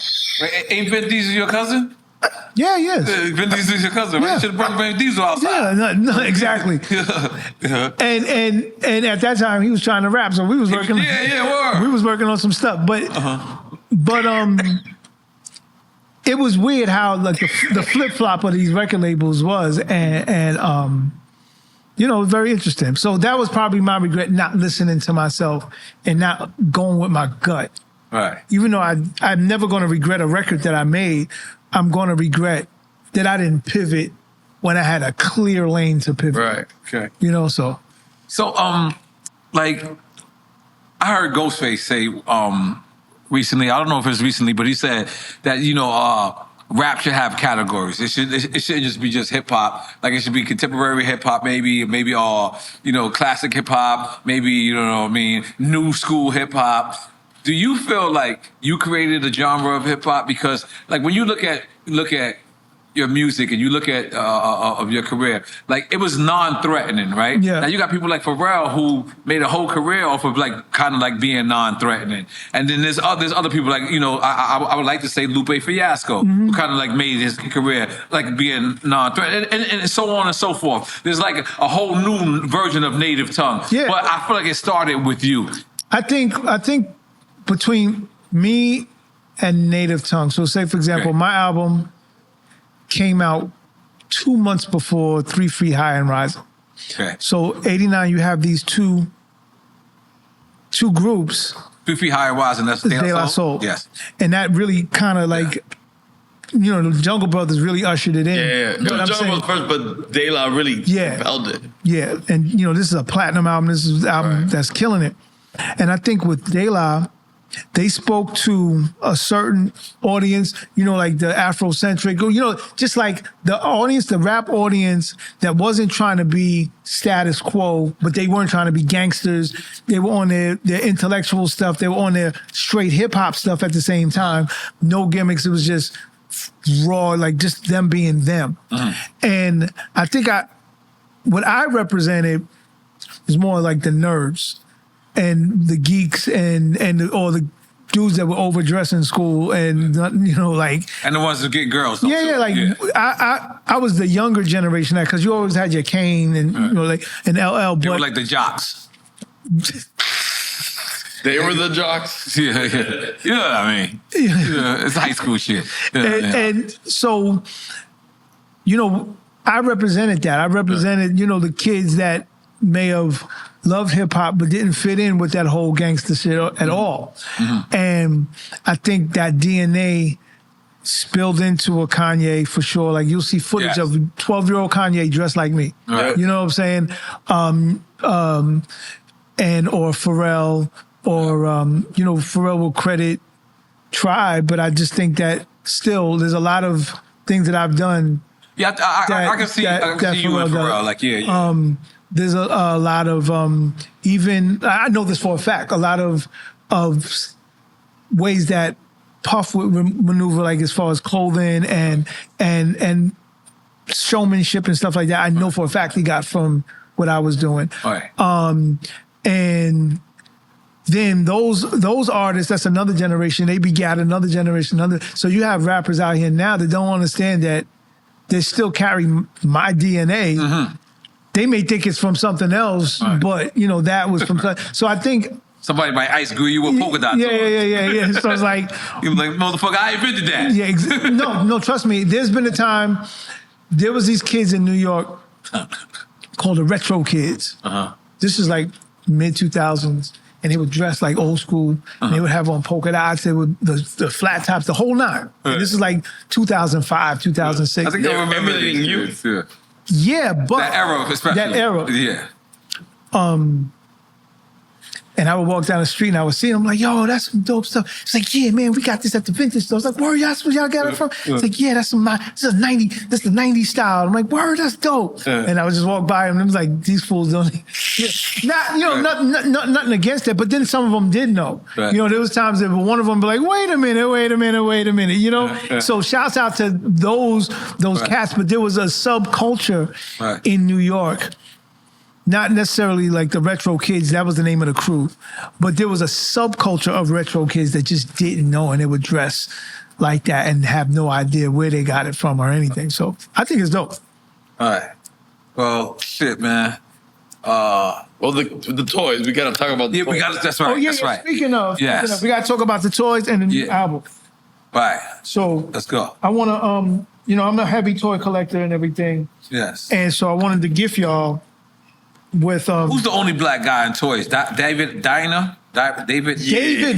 I want to give a shout out to David Varner because the toy industry is. You autograph mine too. Yeah, man. Yeah. That's what I'm talking about. I'm autograph. I see my name. I already had mine, but I'm bringing it. I brought it together. So you got those are both for the edition. Yeah, please. In the car. So big shouts to Dave. Dave is the pioneer in the toy industry. Yeah. He's a good friend of mine in my age range, and he's a pioneer. He started out at Marvel Comics, and he went to this toy company called Toy Biz. He's the reason why we have the toy collection called Marvel Legends. Right.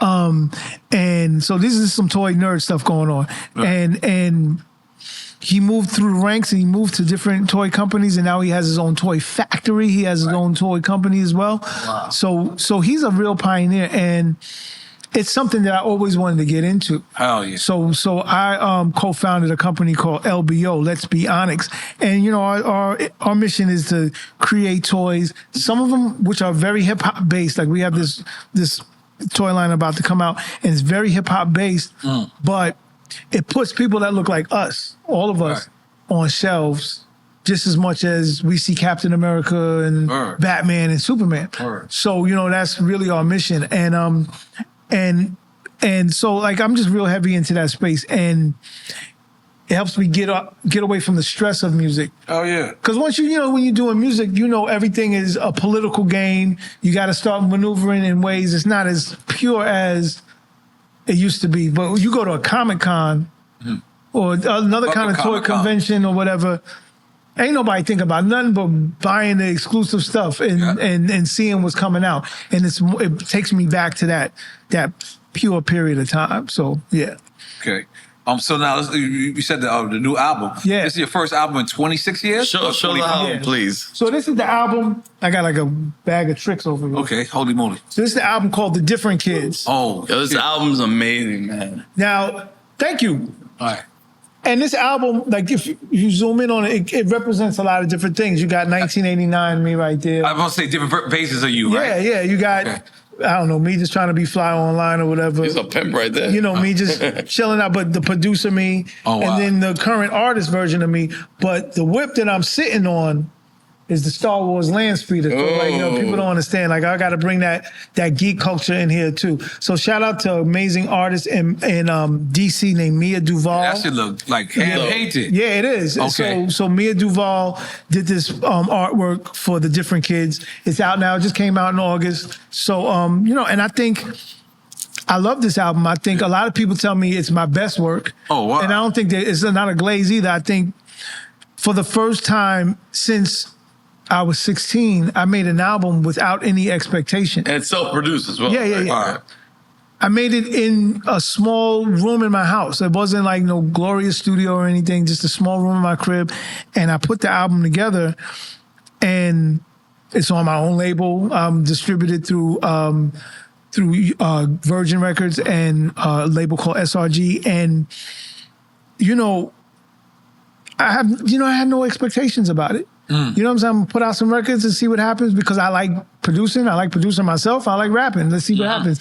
And I put out 2 singles at the same time, one called Miss Mary Mac and another single called Hello Anybody. And, like, I'm getting on TV shows. I'm getting on, the news. I'm doing podcasts. I'm doing stuff that I would have never been doing normally. I'm on a promo run, you know what I'm saying? And at the same time, I'm coming from a perspective of where I am now as a person, as a man in his 50s with a family.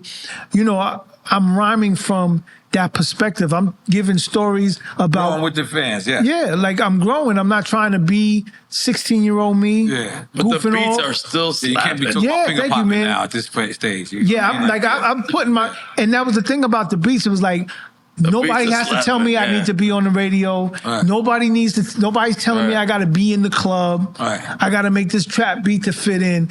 I'm just making beats, and as raw as the beats are, and if you know how it is, you hear a dope beat, you want to start rhyming. If I'm making a beat and it make me want to start rhyming, that's going to be on the album, and I'm gonna rhyme about something. Every record is about something, and I'm not just going to just be talking about, like, I'm back. I'm not doing none of that. Or I used to do this. I was the Don back in the day. Like, it's none of that kind of stuff. So I really love this album. And I'm gonna promote and push the hell out of the album until, like keep going. The different kids is out now. But LP, this is the last CD, question. vinyl. It's a two-part question. You got an American Music Award, and you was inducted to the Hip Hop Hall of Fame.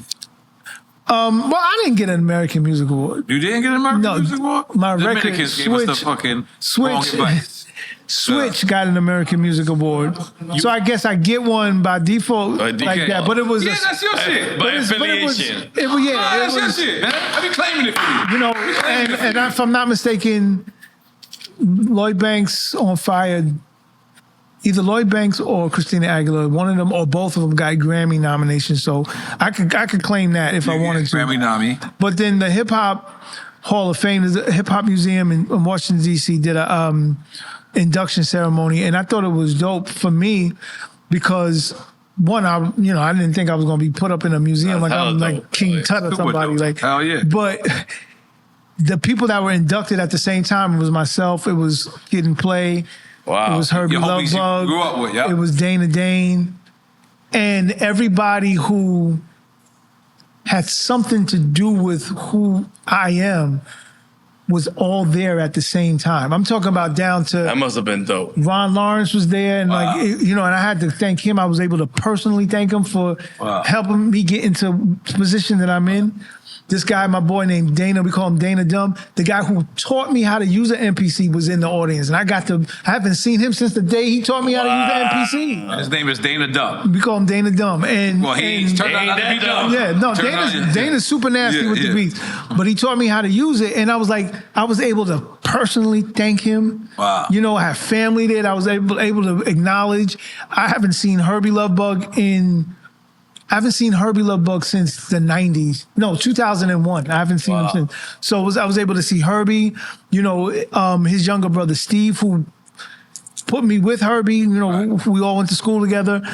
I'm literally seeing my neighborhood being inducted into a Hall of Fame at the same time. So it was bigger. For me, it was way bigger than what I was getting. I'm like, yo, we are all here at once. The only people that ain't here with us and they couldn't make it was Salt and Pepper. I'm like, dag, if that would have been the Sweet Tea was there, Antoinette was there. So the first person I ever even produced was there getting the award. Yeah. So I'm like, yo, this is like the mega full circle moment for me. So it was dope. Well, you're a super legend, man. We appreciate you taking your time. Thank y'all for having me. Man, we appreciate it. Thank you, man. Thank you. Let's take a quick flick first, Yes, right? yes. Flick first.